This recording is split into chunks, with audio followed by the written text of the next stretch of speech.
சான்றோர் பெருமக்களே, இன்றைய தினம் சென்னையிலிருந்து இயற்கையின் சிகரம் என்ற தலைப்பில் சிந்தனை உரை வழங்க நம்மோடு ஆழியாறு இணையவழி இணைப்பில் இணைந்திருக்கும் நமது மதிப்பிற்கும் மரியாதைக்கும் உரிய உலக சமுதாய சேவா சங்கத்தின் பேராசிரியர் டாக்டர் பரிமளா செல்வமணி அம்மா அவர்களை வாழ்க வளமுடன் என வாழ்த்தி வரவேற்கின்றோம். நிகழ்ச்சிக்கு செல்வதற்கு முன்பு அம்மா அவர்களை பற்றிய அறிமுக உரையை அன்பர்களிடம் பகிர்ந்து கொள்வதில் பெருமகிழ்ச்சி அடைகின்றோம். சென்னையைச் சேர்ந்த பேராசிரியர் டாக்டர் பரிமளா செல்வமணி அம்மா அவர்கள் கல்வி தகுதியாக MBA in HR, MA in YHE, MPhil in yoga, diploma in acupuncture, diploma in epigraphy மற்றும் PhD இன் யோகா என பல பட்டங்களை பெற்றுள்ளார்கள். 100க்கும் மேற்பட்ட கருத்தரங்குகளில் பங்கு பெற்று பல கட்டுரைகளை சமர்ப்பித்து அவற்றில் 6 ஆய்வுகள் UGC CAD லிஸ்டட் ஜேர்னலில் வெளிவந்துள்ளது. கடந்த 18 ஆண்டுகளாக மனவளக்கலை பயிற்சியை கற்றுத்தரும் பேராசிரியராக தொண்டு செய்து வருபவர். சென்னை ஐயப்பன் தாங்கல் பிரஸ்டீஜ் பெல்லா விஸ்டா மனவளக்கலை மன்ற அறக்கட்டளையின் நிர்வாக அறங்காவலராகவும் மற்றும் பல மனவளக்கலை மன்ற அறக்கட்டளைகளில் அறங்காவலராகவும் உள்ளார். இயற்கை வாழ்வியலாளரான அம்மா அவர்கள் பூவிருந்தவள்ளி அரசு பார்வையற்றோர் உண்டு உறைவிட பள்ளி மாணவர்களுக்கும் மற்றும் அரசு பள்ளி மாணவர்களுக்கும் இலவசமாக யோக பயிற்சிகளை அளித்த பெருமைக்கு உரியவர். மேலும் 2500க்கும் மேற்பட்டோருக்கு காயகற்ப யோக கலையை கற்றுக் கொடுத்துள்ளார். அக்குபங்க்சர் மருத்துவரான அம்மா அவர்கள் 2015ஆம் ஆண்டு காஞ்சி இளைஞர்கள் மன்றம் சிறந்த பெண்மணி விருதையும், 2017 கிருஷ்ணா ஸ்வீட்ஸ் மற்றும் பிரஸ்டீஜ் பெல்லா விஸ்டா தமிழ்ச்சங்கமும் இணைந்து நல்லோர் விருதையும், 2024ஆம் ஆண்டு நற்சிந்தனை வட்டம் சிறந்த யோகா ஆசிரியருக்கான திருமூலர் விருதையும் அளித்து பெருமைப்படுத்தி உள்ளார்கள். மேலும் அம்மா அவர்கள் நமது உலக சமுதாய சேவா சங்கத்தின் உயரிய விருதான ஞானாசிரியர் விருதினை இந்த ஆண்டு பெற்ற பெருமைக்கு உரியவர். இத்தகைய சிறப்புகள் வாய்ந்த அம்மா அவர்களை இயற்கையின் சிகரம் என்ற தலைப்பில் சிறப்பான சிந்தனை உரை வழங்குமாறு உங்கள் அனைவரின் சார்பாக வாழ்த்தி வணங்கி வரவேற்கின்றோம். வாழ்க வளமுடன் அம்மா. வாழ்க வளமுடன் அம்மா. ரொம்ப ரொம்ப நன்றி. வாழ்க வளமுடன். ஒரு அருமையான ஒரு அருட்தந்தையின் ஞான களஞ்சிய பாடல், அதற்கு மிக சிறப்பானது ஒரு விளக்கம். ரொம்ப நன்றிங்கம்மா. வாழ்க வளமுடன் அம்மா. வாழ்க வையகம், வாழ்க வையகம், வாழ்க வளமுடன். குரு வாழ்க, குருவே துணை.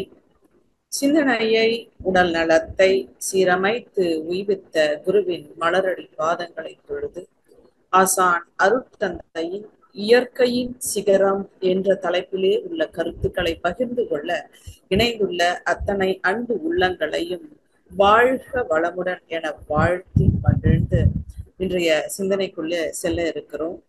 சான்றோர் பெருமக்களே, இயற்கையின் சிகரம் அப்படின்ற தலைப்புல ஆசானுடைய கவியை மிக சிறப்பாக நம்மிடையே பகிர்ந்து கொண்டு அதன் விளக்கத்தையும் அம்மா பகிர்ந்துகிட்ட பிறகு நாம என்ன பேச போகிறோம் அப்படின்னு எனக்கு ஒரு நிமிஷம் அப்படியே ஒரு ஷாக், ஒரு சின்ன ஒரு இது இருந்தது.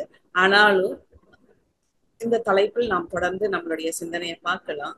இயற்கை அப்படின்ற அந்த தலைப்புல இயற்கையின் சிகரம், அதை 2 பகுதிகளா பிரித்து இயற்கைன்னா என்ன அப்படின்னும் பொழுது தூய பெருவெளிதான் தன்மாற்றத்தால் இறைத்துகளாகி விண்ணாகி அதே சூழ்ந்தெழுத்த தற்சுழற்சி வேகம், அந்த வேகத்தின் ஏற்றத்தாழ்வுனால 5 பௌதீகங்கள், 5 பௌதீகங்களின் சேர்க்கையினால பேரணுக்கள், அண்டங்கள், அப்படி கோடான கோடி நட்சத்திரங்கள், இந்த பிரபஞ்சம் அப்படின்ற மிகப்பெரிய ஒரு காட்சி, வானுலக காட்சி. அதிலே பால்வெளி வீதின்ற ஒரு நட்சத்திர தொகுப்பு. அந்த நட்சத்திர தொகுப்புல சூரியன் அப்படின்னு நாம் இருக்கக்கூடிய ஒரு நட்சத்திரம், அந்த நட்சத்திரத்தை சார்ந்த அதனுடைய கோள்கள், அப்படியான அந்த கோளில பூமி அப்படின்னு ஒரு சிறிய ஒரு பந்து. அந்த பூமி வீடியோ தெரியலீங்களாம்மா? ஓகே, வீடியோ ஆன் பண்ணிடுங்கம்மா. அப்படின்ற அந்த பூமி பந்துல கோடான கோடி ஜீவ இனங்கள், அந்த அத்தனை ஜீவ இனங்கள்ல மனிதன் என்று கடைசியாக வந்த ஒரு ஜீவன். இப்படி இந்த இயற்கையை நாம பார்க்கும் பொழுது மிகப்பெரிய மிகப்பெரிய விரிவான ஒரு காட்சியாக அந்த தூய பெருவெளியின் தன்மாற்ற எழுச்சி பெற்ற நிலையிலிருந்து எல்லாத்தையும் சேர்த்து அடக்கி பார்க்கும் பொழுது அந்த தோற்ற பொருட்களாக இந்த பிரபஞ்சம் முழுவதும் கோடான கோடி நட்சத்திரங்களை உள்ளடக்கிய இந்த பிரபஞ்சம். அப்ப இது இவ்வளவு பிரம்மாண்டமாக இருக்கு. இயற்கை அப்படின்றது மன விரிவு பெற்ற நிலையில நாம பார்க்கும் பொழுது ஒரு பிரம்மாண்டமான ஒரு விஸ்வரூப காட்சியாக எல்லாவற்றையும் உள்ளடக்கி கொண்டு இதுவே இவ்வளவு பெருசா இருக்கு. சிகரம் அப்படின்னு சொல்லக்கூடிய வார்த்தைக்கு பொதுவா அப்படின்ற அந்த சமஸ்கிருத வார்த்தைக்கு என்ன பொருள் அப்படின்னு நம்ம பார்க்கும் பொழுது ஒரு மலை உச்சி. மலையே பூமியில பார்க்கும் பொழுது மலையே ஒரு பிரம்மாண்டமான ஒரு தோற்றம் தான். இந்த பூமியை பொறுத்தவரையும் மிக பிரம்மாண்டம் அப்படின்னு நாம சொல்லக்கூடியது மலை.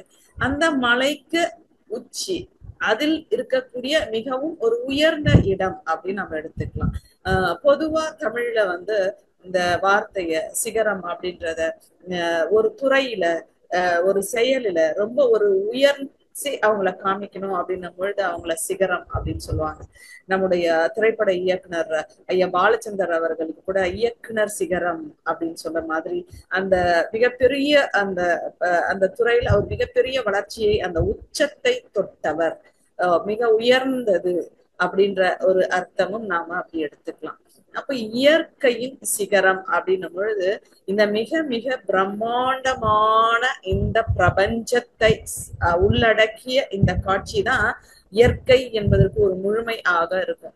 நாம பொதுவா இந்த பூமியில இருக்கிற ஒரு ஜீவ இனமா இருக்கிறதுனால நாம இயற்கை அப்படின்னு எடுத்துக்கிறது நல்ல கண் குளிர இருக்கக்கூடிய அந்த இயற்கை காட்சிகள், வனங்கள், நிறைய மரங்கள் அடர்ந்த அந்த இது வானம், ஆறு, நீர்வீழ்ச்சி, இது மாதிரியான நம்மளுடைய நேரடியான பயன்பாட்டுல நம்ம அடிக்கடி காணக்கூடியாத காட்சிகளை நம்ம பார்க்கும்போது இயற்கை எவ்வளவு அழகா இருக்கு அப்படின்னு நினைக்கிறோம். ஆனா இது ஒரு சின்ன எல்லை. இந்த எல்லையை தாண்டி நாம இந்த பிரபஞ்சம் வரையும் எல்லாமே அந்த இயற்கையின் அந்த இறைநிலையின் தன்மாற்றம் அப்படின்ற அந்த நிலையில அந்த இயற்கையை ஒரு முழுமையான காட்சியாக நாம பார்க்கும்போது இதுல எது மிக மிக உயர்வானது, எது உச்சம், எது சிகரம், எது தி அல்டிமேட் அப்படின்றத நாம தெரிஞ்சுக்கணும். நாம ஒரு நிலைக்கு கொண்டு வரணும், ஒரு ஜஸ்டிஃபை பண்ணணும். இதுதான் உச்சம் அப்படின்னு நம்ம ஒரு முடிவுக்கு கொண்டு வரணும் அப்படின்னா முதல்ல நாம இயற்கையை புரிஞ்சுக்கணும். இயற்கைனா என்ன, அதனுடைய பிரம்மாண்டம் என்ன, அது எவ்வளவு பெருசா இருக்கு, அப்ப அதுல எது இந்த அல்டிமேட்டா இருக்கு, எது உச்சமாக இருக்கு, எது உயர்வாக இருக்கு அப்படின்றத நம்ம தெரிஞ்சுக்கணும். அப்போ அதை பத்திய நம்ம ஒரு புரிதலுக்கு நம்ம போகலாம். அப்படி படிப்படியாக போய் எது உயற்கையின் உச்சம் அப்படின்றது, எது இயற்கையின் சிகரம் அப்படின்றது அந்த முடிவு. சரி, இந்த ஜஸ்டிபிகேஷன், ஏன்னா நாம ஜஸ்டிபிகேஷன் எல்லாம் இல்லை, இந்த நிகழ்வின் துவக்கத்திலேயே நாம எதை முடிவாக கொள்ள போறோமோ அந்த முடிவு வந்துருச்சு. அதாவது கிளைமேக்ஸ பார்த்துட்டு சினிமாக்குள்ள போற மாதிரிதான் இப்போ நாம ஆரம்பிச்சிருக்கோம். ஏன்னா அற்புதமான அந்த பாடல் நம்ம இந்த முடிவுக்கு கொண்டு இதையெல்லாம் சொல்லி சொல்லி சொல்லி இதனாலதான் இதை சொல்லியிருக்காங்க அப்படின்றதுக்காக வைத்திருந்த அந்த ஒரு பாடலை முதல்லயே சொல்லியாச்சு. இப்ப அதுதான் முடிவுன்னு நமக்கு தெரியும். ஆனா அந்த முடிவை எப்படி எட்டுனாங்க, அந்த முடிவு மிகச்சரியான முடிவு, இதை தாண்டி இந்த முடிவை தாண்டி வேற இல்லை அப்படின்னு சொல்லி இப்ப ரிசர்ச்ல எல்லாம் நாம ஒரு விஷயம் வைப்போம், இந்த ஹைபோதிசிஸ் அப்படின்னு நாம ஒரு அனுமானத்தை கொண்டு வரும். அந்த அனுமானத்தை நோக்கி இந்த ஆராய்ச்சி செல்லும் செல்லும் செல்லும். சில சமயம் நாம வைத்த அந்த அனுமானம் சரி அப்படின்னு சொல்லி அந்த ஆராய்ச்சியின் முடிவு சொல்லும் பொழுது இந்த ஹைபோதிகேஷன் என்ன ஆகுங்க, சரி ஓகே ஏற்றுக்கொள்ளக்கூடலாம், இந்த ஆராய்ச்சி முடிவு சரி. அது மாதிரி இப்ப நாம இப்போ ஒரு முடிவான ஒரு விஷயத்தை தெளிவாக அருட்தந்தி ஒரு கவியில கொடுத்திருக்காங்க. அது மிகச்சரியாக அவருடைய அனுமானத்தில், அவருடைய அனுபவத்தில், அவருடைய ஆராய்ச்சியில் கண்ட அதனுடைய விளைவு அது. அப்போ அவர் அளவுக்கு நம்மளுடைய மனம் இருக்கா, நம்மளுடைய அறிவு இருக்கா அப்படின்னு சொல்லி நம்ம கேட்கும் பொழுது நிறைய நேரத்துல நம்ம படிச்சதை கேட்டதை உள்வாங்கினதை நாம ஒத்துக்கிறோம். ஆமா, இதெல்லாம் நான் ஏற்கனவே இந்த வகுப்புல பார்த்திருக்கேன், நான் இந்த அகத்தாய்வுல கேட்டிருக்கேன், இல்ல பிரம்மஞானத்துல கேட்டிருக்கேன், இல்ல நான் எம்ஏ படிச்சிருக்கேன், நான் டிப்ளமா வகுப்புல படிச்சிருக்கேன், வச்சிருக்காங்க. இதெல்லாம் ஏற்கனவே கேட்ட விஷயங்கள் தான். அதனால இது கேட்டறிவாக வந்திருக்கக்கூடிய ஒரு விஷயத்த நம்மளுடைய ஆராய்ச்சி, நம்முடைய அறிவாக நம்மதாக மாற்றிக்கொண்டு, ஆமாமா நான் அவர் எந்த நிலையில உணர்ந்தாரோ அந்த அளவுல இல்லைன்னா கூடிய சரி பரவாயில்ல, என்னுடைய அறிவு கேட்டவாறு இதை நான் புரிஞ்சுக்கிட்டு ஆமா சரிதான் அப்படின்னு ஒரு முடிவுக்கு அந்த அந்த ஆராய்ச்சியின் முடிவை நோக்கி நம்ம செல்லக்கூடியதாக கூட இன்றைய சிந்தனையை நம்ம வச்சுக்கலாம். அப்ப இயற்கை அப்படின்றத அந்த பிரம்மாண்டமான அந்த இறை நிலையின் தன்மாற்றத்தில் முழுமையான இந்த தோற்ற வடிவங்களை உள்ளடக்கிய இந்த பிரபஞ்சம் அப்படின்னு நாம எடுத்துக்கலாம். அப்போ இதனுடைய உச்சம் எது அப்படின்றத நோக்கி நாம செல்லும் பொழுது நாம இந்த பூமியில வாழக்கூடிய ஒரு மனித இனம். அப்ப மனிதன் அப்படின்னு சொல்றான் சுவாமி சொல்லுவாங்க, மனதை இதமாக வைத்து கொண்டு இருப்பவன் மனிதன் அப்படின்னு சொல்லுவாங்க. இன்னும் ஆழமா அதை பார்க்கும் பொழுது மண் அப்படின்ற இந்த நிலம், இந்த நிலத்துல இருந்து எழுச்சி பெற்று வந்த ஒரு ஜீவ இனம் மனித இனம் அப்படின்னு அந்த வேர்ச்சொல்ல போய் நம்ம ஆராயும் பொழுது மண்ணிலிருந்து வந்தவன் மனிதன் அப்படின்னு கூட நாம எடுத்துக்கலாம். அப்ப இந்த மனிதன், அந்த மனிதன் அப்படின்னு சுவாமி சொன்ன அந்த மனதை இதமாக வைத்துக்கொள்ள தெரிந்தவன் மனிதன். ஏன்னா இந்த இறைநிலை அந்த பஞ்சபூத நவகிரக தவத்தின் முடிவுல ரொம்ப அற்புதமான ஒரு வார்த்தைகள் இருக்குங்க. சாமி சொல்லுவாங்க, அந்த சுத்தவெளி என்ற மெய்ப்பொருளே எல்லா தோற்றங்களாலும் தன்மாற்றம் அடைஞ்சிருக்கு, அதுவே நாமாகவும் வந்திருக்கு, ஒவ்வொரு அணுவுக்கும் மத்தியிலேயும் இருக்கு, 2 அணுக்களுக்கு இடையேயும் இருக்கு. அந்த சுத்தவெளி என்ற மெய்ப்பொருளே நம்முள்ள சுத்தவெளி என்ற மெய்ப்பொருள் இருக்கு. அதை சுத்தி கெட்டி பொருளான உடல், அதுக்குள்ள ரத்த ஓட்டம், வெப்ப ஓட்டம், காற்று, உயிர். எப்படிங்க? சுத்தவெளிதான் தன்னை சுத்தி இந்த உடலை எழுப்பிக்கிட்டுச்சான். அப்போ ஒவ்வொரு தோற்றத்துக்கும் உள்ளேயும் சுத்தவெளி, ஒவ்வொரு தோற்றத்துக்கு வெளியேயும் சுத்தவெளி. இந்த சுத்தவெளி இல்லாதது இல்லை அப்படின்ற நிலையில பார்க்கும் பொழுது இந்த தூய பெருவெளி கண்களுக்கும் புலன்களுக்கும் எட்டாததாக இருக்கு. அப்ப அப்படி உள்ள அந்த சுத்தவெளி உட்கார்ந்து இருக்கு. அதுதான் அப்படி சேர்ந்து சேர்ந்து சேர்ந்து the association of energy particle is mass அப்படின்னு விஞ்ஞானம் சொல்ற மாதிரி கண்ணுக்கு தெரியாத அந்த பேராற்றல் சேர்ந்து சேர்ந்து கண்ணுக்கு தெரியக்கூடிய ஒரு வடிவத்தை எடுக்குது. அப்படியான இந்த மனிதனுக்குள்ள, இந்த வடிவம் பெற்ற இந்த ஜீவ இனத்திற்குள்ள கண்ணுக்கு தெரியாத மிக அடர்ந்த நிலையில் இருக்கக்கூடிய அந்த பேராற்றல் அப்படியே ஆற்றல் வடிவமாக இயங்கக்கூடிய ஒரு நிலைதான் மனம். ஏன்னா அந்த பரு உடலுக்குள்ள ரத்த ஓட்டம், வெப்ப ஓட்டம், காற்றோட்டம், உயிரோட்டம், ஜீவகாந்த ஓட்டம் என்ற 5 ஓட்டங்களும் திடமாக இருக்கக்கூடிய இந்த பௌதீகத்தின் நிலம் என்ற இந்த தோற்ற பொருளுக்குள்ள இருக்கக்கூடிய நீர், காற்று, வெப்பம், உயிர், இதுல தனித்து சுழலுகின்ற இந்த உயிரை உயிரோட்டம் அப்படின்னு சொல்றோம். அப்ப இந்த உயிரோட்டம் நிறைந்த ஒரு ஜீவ இனம் மனிதன். இந்த தற்சுழற்சி வேகத்துல தனித்து சுழன்று கொண்டு இருக்கக்கூடிய இந்த உயிர்க்குள்ள இருக்கக்கூடிய இந்த விண் என்று சொல்லக்கூடிய உயிருக்குள்ள இருக்கக்கூடிய இறை துகள்கள் சேர்ந்து சுழற்சினால வெளியே காந்தமாக மாறிட்டே இருக்கு. இந்த காந்தம் தான் ஜீவன்ல இருந்து வர்றதுனால ஜீவகாந்தமும் இந்த பிரபஞ்சம் முழுவதும் இருக்கக்கூடிய நம்ம பொது வழக்குல சொல்லக்கூடிய வானம் அப்படின்னு சொல்றோம் இல்லையா, இந்த காட்சி. அப்ப அந்த வானத்திலையும் நீக்கமர இந்த இறைத்துகளின் வெளியேற்ற காந்த கரைசல் நீக்கமர நிறைந்திருக்கிறதுனால வெளியே இருக்கக்கூடிய காந்தத்தை வான்காந்தம் என்றும் வேறுபடுத்தி பார்க்கறதுக்காக சொல்றோம். ஜீவனுக்குள்ள இருந்தா ஜீவகாந்தம், just to classify it, ஐடென்டிபிகேஷனுக்காக, நம்மளுடைய புரிதலுக்காக. காந்தம் எல்லாம் ஒன்றுதான். இது ஜீவனுக்குள்ள ஒரு எல்லை கட்டிய நிலையில இருக்கக்கூடிய ஏற்ற தாழ்வுகளை உள்ளடக்கிய ஒரு ஜீவகாந்தமாகவும், இந்த பற்றாயிருப்பு நிலையிலிருந்து தொடர்ந்து இயக்கத்துல வந்து கொண்டே இருக்கக்கூடிய குறைவே இல்லாத நீக்கமர நிறைந்திருக்கக்கூடிய வான்காந்தமாகவும் இருக்கு. இப்படி ஒரு ஜீவனுக்குள்ள இருக்கக்கூடிய இந்த காந்த அலை 2 வேலையை செய்யுது. அப்படி என்ன செய்யுது அப்படின்னா, மிகச் சிறப்பாக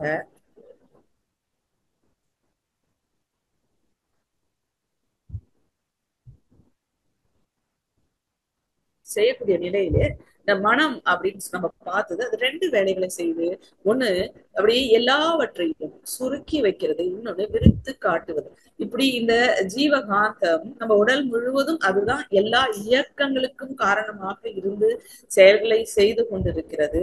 அப்ப நம்ம உள்ள இருக்கக்கூடிய உறுப்புகள், நம்மளுடைய புலன்கள், வெளியே இருக்கக்கூடிய கை கால் அப்படின்னு செயல் கருவிகள் எல்லாவற்றுக்கும் தேவையான ஒரு ஆற்றலை மறைமுகமாக மறைபொருளாக இருந்து அந்த தெய்வமே காந்த நிலையில ஜீவகாந்தமாக நமக்கு செயல்பட்டு இருக்கு. அதே ஜீவகாந்தம் நம்முடைய மூளை வழியாக வெளியேறி வெளி பொருள்களோடு தொடர்பு கொண்டு நம் புலன்கள் வழியாக ஞானேந்திரியங்கள் வழியாக பெறக்கூடிய விஷயங்களை எல்லாம் திரும்பவும் மூளையில அப்படியே ஒரு புள்ளி போல ஆக்கி சுருக்கி உடல் முழுவதும் சுழன்று கொண்டிருக்கக்கூடிய அந்த ஜீவகாந்த களத்திலே பரவ விட்டு கொண்டு போய் ஒரு புள்ளி மாதிரி அப்படியே கருமையத்துல பதிவு செய்யக்கூடிய ஒரு வேலையையும் செஞ்சுக்கிட்டு இருக்கு. இப்படி காந்தம் புலன்கள் வழியாக வெளியேறி பெற்று வரக்கூடிய அனுபவங்களின் தொகுப்பு, அனுபோகங்களின் தொகுப்பை நாம மனம் என்று வச்சுக்கலாம். அப்ப சில விஷயங்கள் கண்களுக்கு தெரியறதெல்லாம் பாக்குறோம். நம்மளுடைய புலன்கள் வழியா, நாம காதுகள் வழியா, கண்கள் வழியா, அப்படி எல்லா சில அனுபவங்களை நம்மளுடைய உறுப்புகளை கொண்டு நாம பெறுறோம். அதனால நாம அந்த உறுப்புகள் தான் இந்த அனுபவங்களை கொடுக்குது அப்படின்ற ஒரு மயக்கம். சுவாமி சொல்லுவாங்க மாயை மயக்கம் அப்படின்ற புலன் மயக்கத்துல நாம இந்த உறுப்பினாலதான் இந்த அனுபவம் நமக்கு கிடைச்சது. இந்த கண்களின் வழியாகத்தான் நாம இந்த அற்புதமான காட்சியை பார்த்தோம், இந்த செவிகளின் வழியாக தான் இதை கேட்டோம், அதனால இதுதான் நமக்கு செய்யுது. அப்படி இல்லைன்னா எங்க இருந்து எந்த காட்சியை நம்ம பார்த்தோமோ அந்த காட்சியோ அந்த நபரோ அவங்கதான் இவ்வளவு அற்புதமான ஒரு தோற்றமாக இருக்கிறாங்க அப்படின்னு. அதாவது பொருள் மயக்கம், புலன் மயக்கம், இது எது வழியா நம்ம அனுபவிக்கிறோமோ அதுதான் அதை செஞ்சிச்சு. இல்லைன்னா எதை நாம் அனுபவித்தோமோ அதன் வழியாகத்தான் அந்த இன்பம் வந்தது. இப்படி பொருள் மயக்கம் புலன் மயக்கத்துல சிக்கிக்கிட்டு இருக்கிறதுனாலதான் இப்படி வரணும் துன்பம் நிறைந்த ஒரு வாழ்க்கை. இதை கடந்து இந்த பொருள்ல அந்த இன்பம் இருக்கா துன்பம் இருக்கா, நபர்ல இன்பம் இருக்கா துன்பம் இருக்கா, இல்ல இந்த புலன்கள்ல இன்பம் இருக்கா துன்பம் இருக்கா அப்படின்னு நம்ம ஒரு ஆராய்ச்சி நிலைக்கு போகும் பொழுது பாக்குறோம். கண் இருக்கிற எல்லாருக்கும் கண்கள் தெரியுதா, காதுகள் இருக்க எல்லாருக்கும் காது கேக்குதா, வாய் இருக்க எல்லாராலும் பேசவோ சுவைக்கவோ அந்த உணர்வையோ பெற முடியுதா அப்படின்ற ஒரு கேள்வி எழுப்புனா இல்ல அப்படின்ற ஒரு முடிவுக்கு நாம வர முடியுது. நிச்சயமா கண் இருக்கு ஆனா காட்சி தெரியல அப்படின்றத நாமளே சில நேரங்கள்ல அனுபவமா பெற்று இருக்கிறோம். கண் இருக்கு, நான் கண்கள்ல நிறைய ஸ்ட்ரெஸ் இருக்கிறவங்களுக்கு கேட்டீங்கன்னா அப்படி ஒண்ணுமே தெரியல அப்படின்னு. இந்த ஸ்ட்ரெஸ் எல்லாம் குறைஞ்சி மைண்ட் கொஞ்சம் ரிலாக்ஸ் ஆகி பாருங்க, திருப்பி அதே கண்கள்ல காட்சி தெரியும். அப்ப அந்த ஸ்ட்ரெஸ்ஃபுல்லான மைண்ட்ல அப்படின்னு கண்ணு நல்லா தெரியறதுக்கே காட்சி ஏன் புலப்படவில்லை அப்படின்ற ஒரு நிலை. ஏன் அப்படின்னா ஆற்றல் ரொம்ப குறைஞ்சு போச்சு, சக்தி இல்ல, ஜீவகாந்த சக்தி இல்ல, அந்த புலனுக்கு அந்த காட்சி எட்டி புலன்படுவதற்கான சக்தி இல்ல. அப்ப சக்தி இருந்தால்தான் காட்சி தெரியும். அப்ப நாம கண்கள் இருந்தா மட்டும் போதாது, அதற்கு ஆற்றல் இருக்க வேண்டும். அப்போ நாம பார்க்கக்கூடியது, நாம் 5 புலன்கள் மூலம் பெறக்கூடியது அத்தனையும் ஜீவகாந்த சக்தியின் எழுச்சி, தன்மாற்றம். அதுதான் போய் உயிர்ல இருக்கக்கூடிய ஆற்றல் தான் வெளியேறி போய் ஒரு அனுபவத்தை ஒரு அனுபோகத்தை நமக்கு கொண்டு வருது அப்படின்ற நிலைக்கு வந்துட்டோம் அப்படின்னா, அந்த புரிதல் வந்துச்சுன்னா அந்த அனுபவம் அந்த பொருளில் இல்லை, இல்ல நம்மளுடைய புலன்களில் இல்லை, நம்மளுடைய உயிர் சக்தியின் செலவில் தான் இருக்கிறது. அதுதான் புலன் மயக்கத்தையும் பொருள் மயக்கத்தையும் கடந்துட்டு உயிர் சக்தியின் எழுச்சி பெற்ற நிலை. உயிர் சக்தியின் செலவு தான் இந்த அனுபவமாக வருது. இந்த அனுபவங்களின் தொகுப்பாக தான் மனசு இருக்கு. இந்த மனசு மிக முக்கியமாக 2 வேலையை செய்யுது. அந்த வேலைதான் வரக்கூடிய எல்லா அனுபவங்களையும் மூளைக்கு கொண்டு போய் அதை சுருக்கி காந்த அலையில் பரவ விட்டு கருமையத்தில் பதிவு செய்து வைக்குது. இதே மனசுதான் இந்த குறிப்பிட்ட எந்த அலைச்சூழல்ல இது பதிவு செய்து வைத்ததோ அதே அலைச்சூழல்ல மனசு போகும் பொழுது அங்கே சுருக்கி சின்ன கண்ணுக்கு புலன்படாத ஒரு புள்ளி அளவுல விரிச்சு வச்சத அங்கே இருந்து கொண்டு வந்து மூளைக்கு கொண்டு வந்தவுடனே என்ன தரத்துல என்னெந்த குணாதிசயங்களோடு அதை சுருக்கிச்சோ, இத்தனை அடி உயரம், இத்தனை அகலம், இந்த நிறம், இந்த காட்சி, இவ்வளவு இனிமையான குரல், இவ்வளவு தன்மை, அவங்களோட நல்ல குணம் அப்படின்ற தன்மை, இது இத்தனையும் சேர்த்துதான் அங்க சுருக்க பதிவு அந்த மூளையில நடந்துச்சு. அதை கொண்டு போய் அதை சுருக்கி பதிவு வச்சது அதே மூளைக்கு அதை கொண்டு வரும் பொழுது காட்சியாக எண்ணமாக அப்படியே விரிச்சு காட்டுது. அப்ப எண்ணம் அப்படின்னு பொதுவாக சொல்லும் பொழுது அப்படியே ஒரு காட்சி தான் மைண்டுக்கு நமக்கு வரும். பொதுவா ஒரு விஷுவலைசேஷன் வந்துடும் அங்க. அதனாலதான் நாம இப்போ எல்லாம் சொல்லும் பொழுதே பவர் பாயிண்ட் பிரசன்டேஷனோட ஒரு டாக் கொடுத்தா இந்த காட்சிகள் அப்படியே போய் ஈஸியா பதியும், இன்னும் ஈஸியாக புரிதலை மேம்படுத்தும் அப்படின்னு சொல்லிட்டு இப்போ எதற்காக நம்ம அதிகமா இந்த பவர் பாயிண்ட் பிரசன்டேஷனுக்கு ஒரு இம்பார்ட்டன்ஸ் கொடுக்குறோம் அப்படின்னா காட்சி பதிவுகள். இந்த காட்சியாக பதியும் போது மிக எளிமையாக எண்ணமாக விரித்து காட்டுவதற்கு மனசுக்கு எளிமையா இருக்கும் அப்படின்ற நிலை. அப்ப எண்ணம் அப்படின்னு சொன்னாலே அது ஒரு காட்சி வந்துடும், நமக்கு ஒரு தோற்றம் வந்துடும், ஒரு விஷுவலைசேஷன் வந்துடும். எண்ணம் சில சமயம் நம்ம போய் இதுவரையும் நம்மளுடைய அனுபவத்துல பெறாத ஒரு விஷயமா இருக்கு, அத ஃபர்ஸ்ட் டைம் யாரோ ஒருத்தர் சொல்றாங்க அப்படி கேட்கிறோம் அப்படின்னு வச்சுக்கோங்களேன். அப்படின்னும் பொழுது அதை நம்மளால காட்சியாக எடுத்து நம்ம மனசு காமிக்காது, காட்சி விரியாது. அகைன் அது என்ன பண்ணிடும் அப்படின்னு சொன்னா நமக்கு நெருக்கமான மொழி வடிவத்துக்கு போயிடும். அந்த மொழியில அப்படி எழுத்துக்களாக காமிக்கும் நமக்கு. இது மனதின் இன்னொரு சிறப்பான ஒரு இயக்க நிலை. இதையும் சேர்த்தே நம்ம புரிஞ்சுக்கணும். நம்மளுடைய அதுதான் சுவாமி சொல்றாங்க அனுபோக அனுபவம் அப்படின்னு பிரிச்சு காமிக்கும் பொழுது நீங்க முதல் முறையாக இப்பொழுது ஒரு விஷயத்த எக்ஸ்பீரியன்ஸ் பண்றீங்க, முதல் முறையாக மட்டும் இல்ல, இப்போ இந்த பிரசன்ஸ்ல அதே ஏற்கனவே அனுபவிச்ச விஷயமா இருந்தா கூட இப்போ இந்த பிரசன்ஸ்ல நீங்க அதை எக்ஸ்பீரியன்ஸ் பண்றீங்கன்னா அது அனுபவம். அதை நீங்க நினைவுபடுத்தி பார்க்கும்போது அது அனுபவம். அப்ப இந்த எண்ணம் அங்க ஏற்கனவே போய் பதிவாகி மனதினுடைய ஒரு பகுதி, பார்ட் ஆஃப் மைண்ட். மனசு பல வேலைகளை செய்து அதுல ஒரு பகுதி தான் எண்ணம். அப்ப இந்த மனம் மனதின் சுருக்கி வைத்து விரித்து காட்டும் பொழுது ஒரு பகுதி எண்ணம். அப்படி அந்த எண்ணம் வந்துச்சுன்னா நமக்கு தெரிந்த மொழியில அது ஒரு சொல்லாக பேச்சாக அப்படி மாறும்.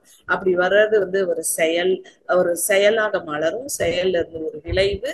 இது அகைன் என்ன ஆகும், நம்மளுடைய எந்த புலன் வழியா இந்த செயலை செய்யறோமோ அந்த விளைவோட சேர்த்து அதனுடைய விளைவின் தன்மை என்ன, அது ஒரு இன்பமா நம்ம ஃபீல் பண்றோம். அப்ப ரொம்ப நல்லா இருந்தது, ரொம்ப என்ன எக்ஸ்பீரியன்ஸ், என்ன சாப்பாடு, அப்ப என்னமா பாடுறாங்க, என்ன பேசுறாங்க, குரல் பாருங்க எப்படி இருக்கு, கேட்டுக்கிட்டே இருக்கு.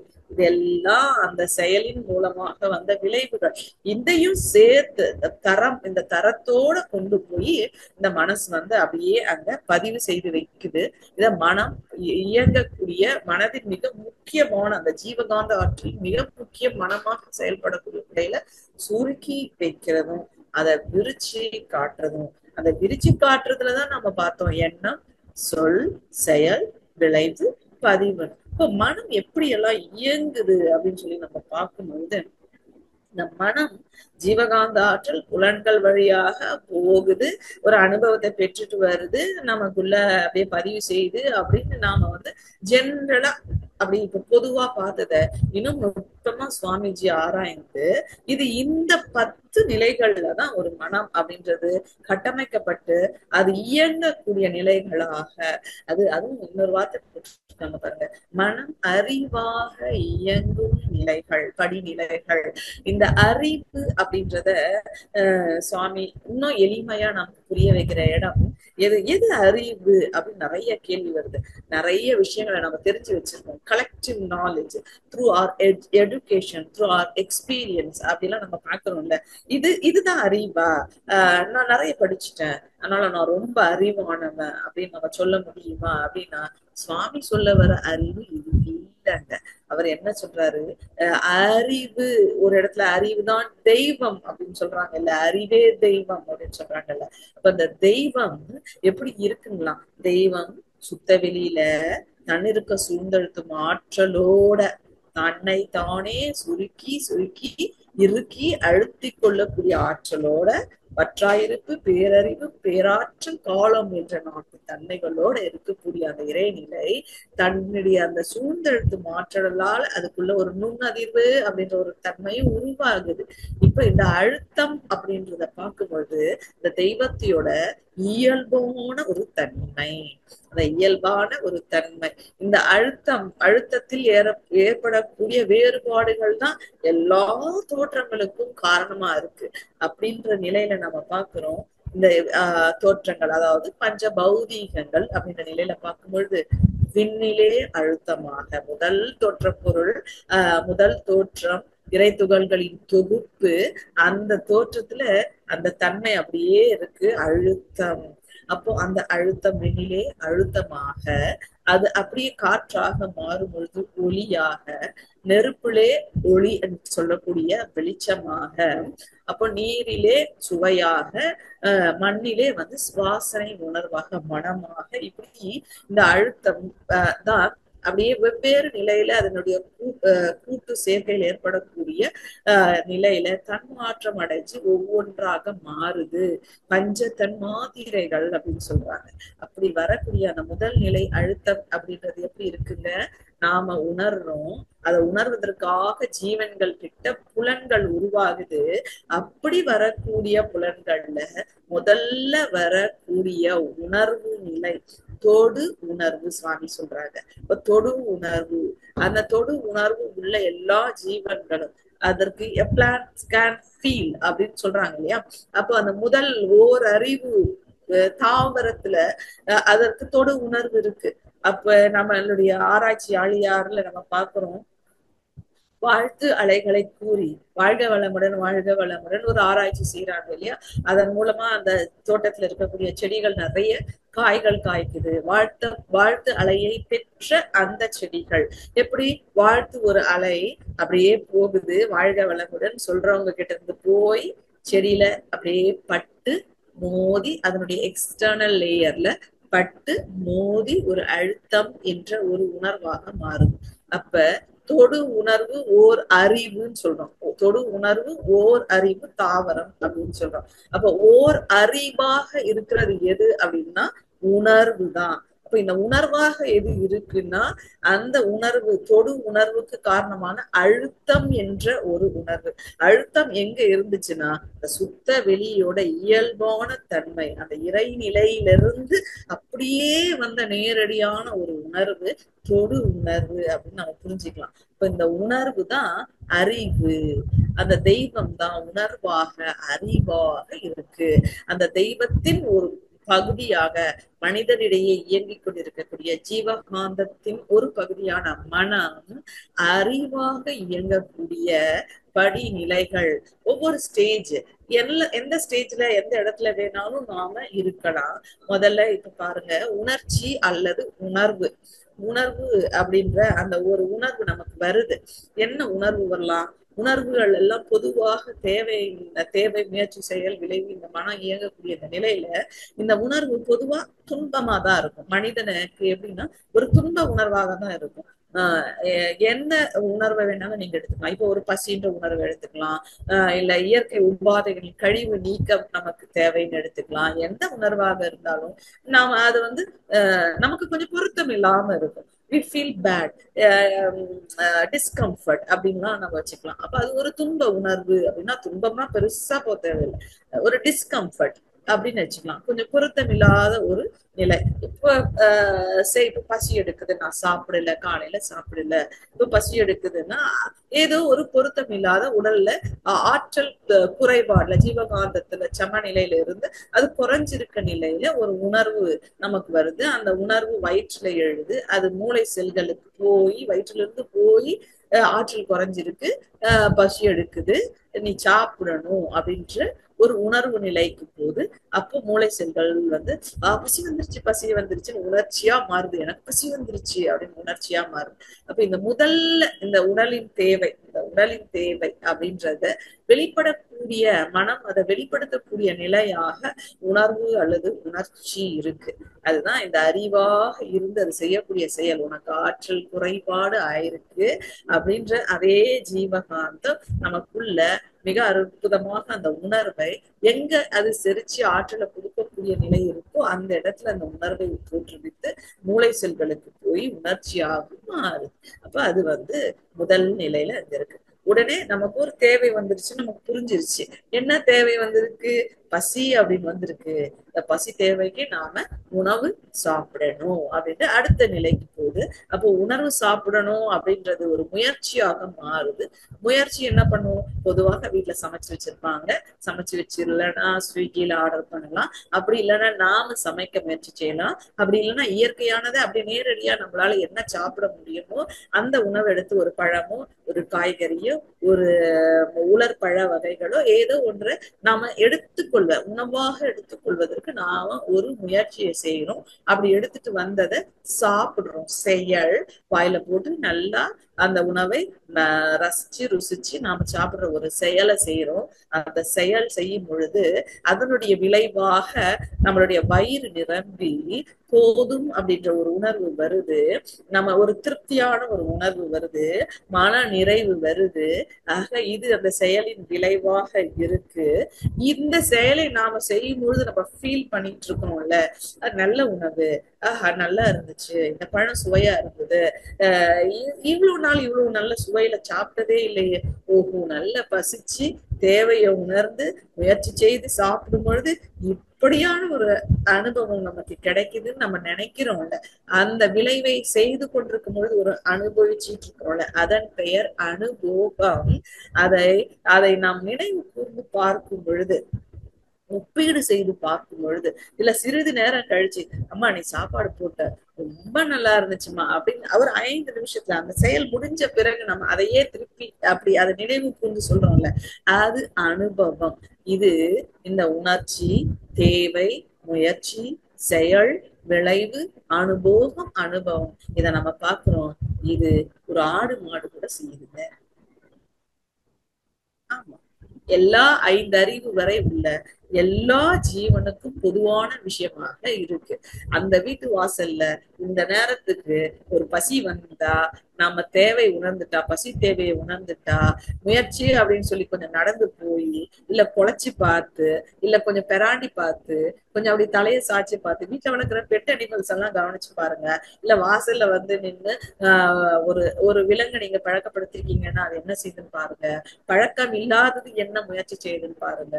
அப்படி செயலை தேடி போய் அது முனைவை தேடி அதை உண்டு இலைப்பாரி ஒரு அனுபவங்கள்ல அடுத்த நாள் கரெக்டா அந்த நேரத்துக்கு பசி வந்துச்சுன்னா ஜன்னல்ல உட்கார்ற காக்கை குருவில இருந்து வீட்டு வாசல்ல நிக்கிற நாய்க்குட்டி பூனைக்குட்டி வரையும் இந்த விஷயங்கள் எல்லாம் மிக பொதுவானவை. அப்ப மனம் அப்படின்ற மனம் எல்லா ஜீவனுக்குள்ளயும் 5 அறிவு வரை இல்ல எல்லா ஜீவன்களுக்குள்ளயும் இந்த நிலையில இருக்கு. மனிதனுக்கும் இதையெல்லாம் இருக்கு.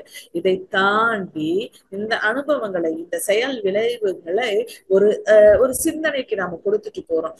நல்லா இருந்துச்சு, இந்த இந்த இட்லிக்கு இந்த சட்னி அப்படின்ற ஒரு காம்பினேஷன் ரொம்ப நல்லா இருந்தது. எப்படி நல்லா இருந்துச்சு அப்படின்னா சுவையில மட்டும் நல்லா இல்ல, இது குழந்தைக்கும் ஏற்றதா இருந்தது, வயதானவர்களுக்கும் ஏற்றதா இருந்தது, இளம் வயதினருக்கும் ஏற்றதாக இருந்தது. ஆக இது எல்லாருக்குமே பொருந்தி போகக்கூடிய ஒரு விஷயமா இருந்துச்சு. இது ஒரு நல்ல அனுபவத்தை தந்தது. இல்ல இது கொஞ்சம் காரமும் உப்பும் எண்ணெயும் கூடுதலா இருந்துச்சு, இந்த காம்பினேஷன்ல குழந்தைக்கு ஏத்துக்கல, அதை செரிக்க முடியல, வயசானவங்களுக்கு செரிக்க முடியல, அப்படி நம்ம பெறக்கூடிய அனுபவங்களை நாம சிந்திக்கிறோம் பாருங்க. இந்த சிந்தனைக்கு பெயர் ஆராய்ச்சி. இப்ப நம்ம இப்படி சிந்திக்கிறப்ப ஒரு ஒரு தெளிவுக்கு வரும். இந்த அனுபவம் இத நம்ம சிந்தனைக்கு எடுத்திருக்கிறோம். இந்த அனுபவம் இப்படி இருந்துச்சு, இதனால இது நடந்துச்சு, இது சரியா இருக்குமா, இது சரியாதான் இருந்துச்சா அப்படின்னு சொல்லி ஒரு 2த்துல 1 அதை ஐடென்டிஃபை பண்ணி நமக்கு காமிச்சிடுது. அப்படி காமிக்கக்கூடிய நிலையில அந்த சிந்தனை நமக்கு ஒரு தெளிவை பிடிக்குது. அந்த தெளிவுல இருந்து நம்ம ஒரு உறுதியான முடிவுக்கு வந்துடுறோம். அடுத்த முறை இதை இப்படி செய்யலாம், அது வேண்டாம், அது நம்ம குடும்பத்திற்கு நமக்கு நம்ம வயிற்றுக்கு ஏற்றதா இல்லை அப்படின்னு ஒரு தெளிவான ஒரு முடிவுக்கு வருவதற்கான ஒரு சூழலை கொடுக்குது. இப்படி மனம் மனிதர்களிடையே விலங்குகளிடையே 5 அறிவு வரை அனுபவத்தோடு நின்று திரும்ப திரும்ப அதற்குள்ள சுழல வைக்குது.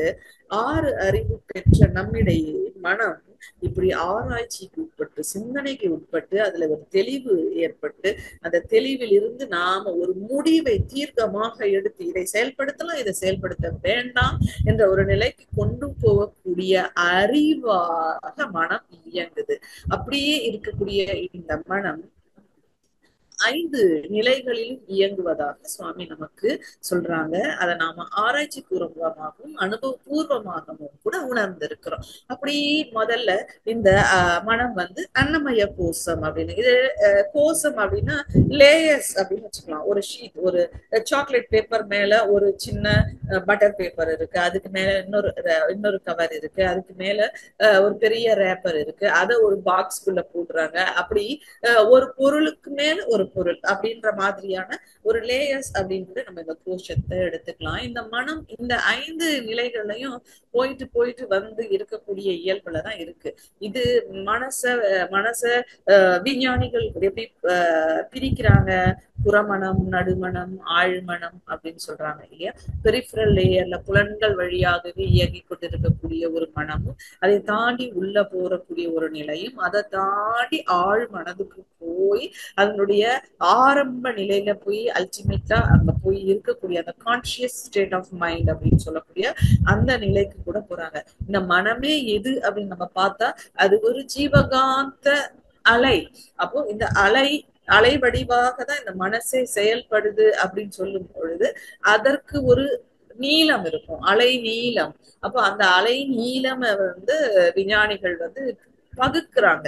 அப்படி பார்க்கும் பொழுது மனிதனுடைய மன அலைச்சுழல் வேகம் 40 அதாவது வினாடிக்கு 40 சுழல் வேகம் பெர் செகண்ட் அப்படின்னு, சைக்கிள்ஸ் பெர் செகண்ட். அது கூட ஒரு வினாடிக்கு அப்படி இயங்கக்கூடிய தன்மை வாய்ந்ததாக இருக்கு. அப்புறம் அந்த அலைச்சுழல் வேகத்தையும் பீட்டா, ஆல்பா, டெல்டா, டீட்டா அப்படின்னு சொல்லி அது எந்தெந்த வேகத்துல இருக்கோ அந்த அலைச்சுழல் வேகத்திற்கும் பேண்ட் வித்துக்கு ஏற்ற மாதிரியான பெயர்கள் வைக்கிறாங்க. இப்ப நம்மளுடைய மூளை செல்கள் வழியாக அதை மனம் வேலை செய்யக்கூடிய வேகத்தை என்செபலோகிராம் அப்படின்னு சொல்லக்கூடிய ஒரு கருவி மூலம் அளந்து பார்க்கும்போது அந்த கிராஃப் இப்படி ஏறி இறங்கி இப்படி அந்த அலை நீளத்துக்கு ஏற்ப போறதையும் பதிவு செய்து பார்க்கக்கூடிய அளவுக்கான ஒரு நிலையில நம்மளுடைய மனம் பொதுவாக பீட்டா அப்படின்னு சொல்லக்கூடிய புற மனத்துலதான் வேலை செஞ்சுக்கிட்டு இருக்கு, இந்த அலைச்சுழல் வேகத்துல இருக்கு அப்படின்றதையும் கூட நம்ம பார்க்கிறோம். அப்போ பீட்டா அப்படின்றது 13 - 40 அப்படின்ற வினாடிக்கு பெர் செகண்டுக்கு இவ்வளவு அலைச்சுழல் வேகம் இருக்கக்கூடியது. அந்த 8 - 13 வரை இருக்கக்கூடியது ஆல்பா, அந்த 4 - 7 வரையும் இருக்கக்கூடியது டெல்டா, அதற்கும் கீழே இருக்கக்கூடியது தீட்டா அப்படின்னு சொல்லக்கூடிய தீட்டா டெல்டா அப்படின்னக்கூடிய மணலைச்சுழல் வேகம் அப்படின்னு சொல்லி பிரிச்சு இந்த நிலையில இருந்தா மனசு இப்படியெல்லாம் இயங்கும் அப்படின்னு சொல்லக்கூடிய ஒரு நிலை. நம்ம மனதை புரிந்து கொள்வதற்காக விஞ்ஞான கருவிகளை கொண்டு மனம் எப்படி எதன் அடிப்படையில இயங்குதுன்னு பார்க்கும் பொழுது இந்த புரிதலை கொடுக்குது. அந்தந்த நிலையில அது இயங்கும் பொழுது என்ன விதமான பதிவுகளை, என்ன விதமான செயல்களை, என்ன விதமான விளைவுகளை இந்த செயல் விளைவோடு சேர்ந்து போய் நம்மளுடைய கருமையத்துல பதிவாகிற நிலையையும் சேர்த்து நாம இது எப்படி இயக்கணும், எங்க வச்சுக்கணும்ன்ற புரிந்துகிண்டு செயலாற்றுவதற்காக தான் இத்தனை வளர்ச்சியும் இத்தனை இதை பத்தி நம்ம பிரிச்சு லேயரா பார்த்து போகக்கூடிய நிலை. இப்படி இந்த அன்னமய கோஷம் அப்படின்ற நிலையில அது எந்த நிலையில இயங்குது அப்படின்னா புறமனத்துல மைண்ட் இயங்குது. இந்த புறமணம் அப்படின்ற நிலையினாலே இந்த பீட்டா மன அலை, அது வேகமாக இயங்கக்கூடிய ஒரு மன அலை. நம்ம ஏற்கனவே பார்த்த இந்த பொருள் இல்லைன்னா பொருள் இன்பம், புலன் இன்பம் இப்படின்னு இதுல சிக்கிக்கிட்டு இருக்கக்கூடிய ஒரு நிலை. இது பெரும்பாலும் நமக்கு துன்பமான விளைவை கொடுக்கக்கூடிய ஒரு நிலை. அப்போ இதுலதான் பழகிடுச்சு மனசு. அப்படி பிறந்ததுல இருந்து மனம் உருவாகிறதே ஒரு 3 வயசுக்கு மேலதான். அப்ப அது வரையும் அது கொண்டு வந்திருக்கக்கூடிய சஞ்சித கர்மா அப்படின்னு சொல்லக்கூடிய அது முன்னோர்கள்கிட்ட இருந்து கொண்டு வந்த பதிவுகள் வழியா தான் அது இயங்குது. பசிச்சா அழணும், பசிச்சா சாப்பிடணும், எதை எடுத்தாலும் வாயில போடும். சின்ன குழந்தை நம்ம வீட்டுல இருக்கிறத நீங்க கவனிச்சா தெரியும். இதை சாப்பிடக்கூடிய பொருள், இது சாப்பிடக்கூடாத பொருள் அதுக்கு தெரியாது. ஏன்னா மனம் அறிவாக இயங்கி அதனுடைய அனுபவ பதிவுகளை தனித்துவமாக இல்லை, ஏற்கனவே பெற்ற பல அதாவது அந்த ஓரறிவுக்கு முன்னாடி அந்த இதுல இருந்து அது கிட்ட இருந்து வந்திருக்கக்கூடிய அத்தனை விலங்கின பதிவுகளின் தன்மையோடு இருக்கக்கூடிய சஞ்சித்தம். அப்ப அதுல எதை வேணாலும் எடுக்கலாம், எதை வேணாலும் வாயில வைக்கலாம், டிஃபரன்ஸ் இல்லை அதுக்கு. அப்படி இருக்கக்கூடிய நிலையில 3 வயசுக்கு மேலதான் அந்த மூளை வளர்ச்சி பெற்று தன்னுடைய அனுபவங்கள் அப்படின்னு. அதனால சுவாமி நம்மளுடைய 3 வயது முதல் இன்று வரை பெற்றது பிராரப்த கர்மா அப்படின்னு சொன்னாங்க. அப்ப அந்த நிலையில அது ஒரு விலங்கின தன்மையோட புலன் வழி பழக்கத்துல இந்த பொருள்கள்லயோ புலன்கள்லயோ இன்பம் இருக்கிறா நினைச்சு பீட்டா வேவ்ல இயங்கக்கூடிய நிலைய அன்னமய கோஷம். அப்படியே அது கொஞ்சம் இது செஞ்சமே இது ஏன் நமக்கு கஷ்டத்தை கொடுத்துச்சு, இப்ப சாப்பிட்டுட்டும் பசியே இல்லாம சாப்பிட்டுட்டும் அதனால வயிறு கொஞ்சம் மந்தமா இருக்கு, ஏப்பம் வருது, கொஞ்சம் வயிறு கொஞ்சம் டிஸ்கம்ஃபர்டா ஃபீல் பண்ணுது, இல்ல வாமிட் வர ஃபீல் ஆகுது, ஏதோ ஒரு இதை போய் செஞ்ச வேலையை அது யோசிக்குதுல, அந்த நிலைக்கு போகும் பொழுது அது மனோமய கோஷம். அதை தாண்டி நாம எங்க இருந்து வந்திருக்கோம், நாம ஏன் இதை செய்யறோம், இது எதனால, இந்த உயிர் இருக்கு, இது எங்க இருக்கு, எப்படி இருக்கு, உயிர் இருந்தா அந்த உடம்பு வேலை செய்யுது, இப்படி கொஞ்சம் நம்மளுடைய சிந்தனையை திசை திருப்பக்கூடிய ஒரு நிலைக்கு போய் என்ன ஏது என்ற நிலையில பார்க்கும் பொழுது மனசு கொஞ்சம் ஃப்ரீக்வன்சி குறையுது, ஒரு பிராணமய கோஷம் அப்படின்ற ஒரு நிலைக்கு வருது. அதையும் தாண்டி இயற்கைனா என்ன, இந்த இயற்கையை பார்த்து மனுஷன் காப்பி அடிக்கிறது தானே ரெப்ளிகேஷன் ஆஃப் த நேச்சர் தானே சயின்ஸ் அப்படின்னு நம்ம சொல்றோம். விஞ்ஞான வளர்ச்சி எல்லாமே இயற்கையிலிருந்து பறவையை பார்த்தான் விமானம் படைத்தான் இல்லையா. அப்படி இயற்கையை பார்த்து பார்த்து இயற்கையை மனித மனம் டூப்ளிகேட் செய்ய போற விஷயம்தான் விஞ்ஞானம். இதுல இருக்கக்கூடிய இந்த இதனுடைய அசோசியேஷன் இதெல்லாம் இப்படி சேரும் பொழுது என்னமா வாருது, இது எப்படி பயன்படுத்திக்கலாம், இதை எப்படி நமக்கு ஏற்ற மாதிரி மாத்திக்கலாம், மனிதனுக்கு ஏற்ற மாதிரி மாற்றிக்கலாம் அப்படின்னு சொல்லக்கூடிய இந்த ஆராய்ச்சி நிலைகள்ல போகும் பொழுது அங்கேதானே அணுவை பார்த்தான், அணுவை பிளந்தான், அணுவுக்குள் இருக்கக்கூடிய ஆற்றலை கண்டான், மின்சாரத்தை படைத்தான் அப்படின்னு எவ்வளவு போறோம்ல. அப்போ அந்த விண்ணையே போய் பகுத்து பார்க்கக்கூடிய நிலையில இருக்கும் பொழுது மனம் ரொம்ப நுண்ணிய நிலையை போய் விஞ்ஞானமய கோஷம் அப்படின்ற ஒரு நிலைக்கு போகுது. அதையும் கடந்து இதற்கு மூலமான அந்த இறைநிலையோடு ஐக்கியமாகக்கூடிய அந்த நிலை தூய பெருவெளிதான் எல்லாவற்றுக்கும் காரணம் அப்படின்னு நினைக்கக்கூடிய நிலைக்கு அது போகும் பொழுது ஆனந்தமய கோஷமாக இப்படி மனம் இயங்கிக்கிட்டே இருக்கு. இந்த மனம் இவ்வளவு அற்புதம், இவ்வளவு பேராற்றல் நிறைந்தது, இப்படியான மனம் எங்கே இருக்கிறது அப்படின்னு சொன்னா இப்படியான மனம் மனிதனிடத்தில் இருக்கிறது. இது எல்லாவற்றையும் உணர்ந்து அந்த உணர்வை அந்த உணர்வின் தேவையை அதற்கு ஒரு முயற்சி செய்து அதை துய்த்து அதை அப்படியே கணிக்குது. பழைய எக்ஸ்பீரியன்ஸோட போய் வச்சு இல்ல அப்பவே சைமல்டேனியஸா பக்கத்துல பார்க்க நிகழ்ந்து கொண்டிருக்கக்கூடிய நிகழ்வோட வச்சு கணிச்சு பாக்குது. இதுக்கும் அதுக்கும் இருக்கிற என்ன கம்பாரிசன் அப்படி பார்த்து சிந்தித்து பதிவு கொள்ளுது. இப்படி செய்யக்கூடியதை இந்த தேவையும் பழக்கமும் ஒட்டி வரக்கூடியதெல்லாம் புறமணமாகவும் சூழ்நிலை சந்தர்ப்பம் கணித்தல் இப்படிலாம் வருது நடுமணமும் ஆழ்மணமுமாகவும் நம்ம மனசு தொடர்ந்து இயங்கிக்கிட்டே இருக்கக்கூடிய ஒரு நிலையில செய்யும் பொழுது இந்த மனதின் ஒரு பகுதியான இந்த கணித்தல் அப்படின்னு சொல்றத கால தூர பருமன் வேகம் சுவாமி சொல்லுவாங்க. இந்த 4 அளவில் மனம் கணிக்கிறதான் எண்ணம் அப்படின்னு சொல்றோம். அப்போ இந்த மனம் அப்படின்னா மனம் எப்படி இருக்கு அப்படின்னா இந்த மனதின் இந்த செயல்கள் எல்லாம் மூளை வழியாக புலன் வழியாக ஜீவகாந்த ஆற்றல் வெளியேறி ஒரு அனுபவத்தை பெற்று கொண்டு அந்த அந்த காட்சியோ அந்த நிகழ்வோ நம்ம மூளையில வரும் பொழுது சுருக்க பதிவாக்கப்பட்டு ஓடுகின்ற ஜீவகாந்த அலையில் சென்று அது நம்ம உடம்பு எங்க ஒரு சுழற்சி இருந்தாலும் துல்லிய சமதள சீர்மை அப்படின்ற விதியின்படி ஒரு மையத்தை ஏற்படுத்தி கொள்ளும். அதுவும் இந்த கருமையம் அப்படின்னு சொல்லக்கூடியது மிக மிக சிறப்பு வாய்ந்த ஒரு மையம். ஏன்னா இந்த உடலின் மையம் அதுதான், அந்த சுழன்று கொண்டு இருக்கக்கூடிய பின் அப்படின்னு சொல்லக்கூடிய உயிரின் மையம் அதுதான், அந்த உயிரின் அலையாகிய ஜீவகாந்தத்தின் மையமும் அதுவேதான் இருக்கு. அப்போ வித்து மையம், உயிரின் மையம், ஜீவகாந்தத்தின் மையமாக இருக்கக்கூடிய இந்த கருமையத்துல போய் இந்த வெளியேறிய இந்த ஜீவகாந்த அலை சுருக்க பதிவாக பதிவாகுது. இங்க இருந்து அது திரும்பியும் அந்த சுழற்சியில வெளியே போய் மூளை செல்கள்ல பட்டு அப்படி ஒவ்வொரு இந்த அனுபவங்களில் தொகுப்பாக இருக்கக்கூடியது கருமையம், அதுக்குள்ள மனசு.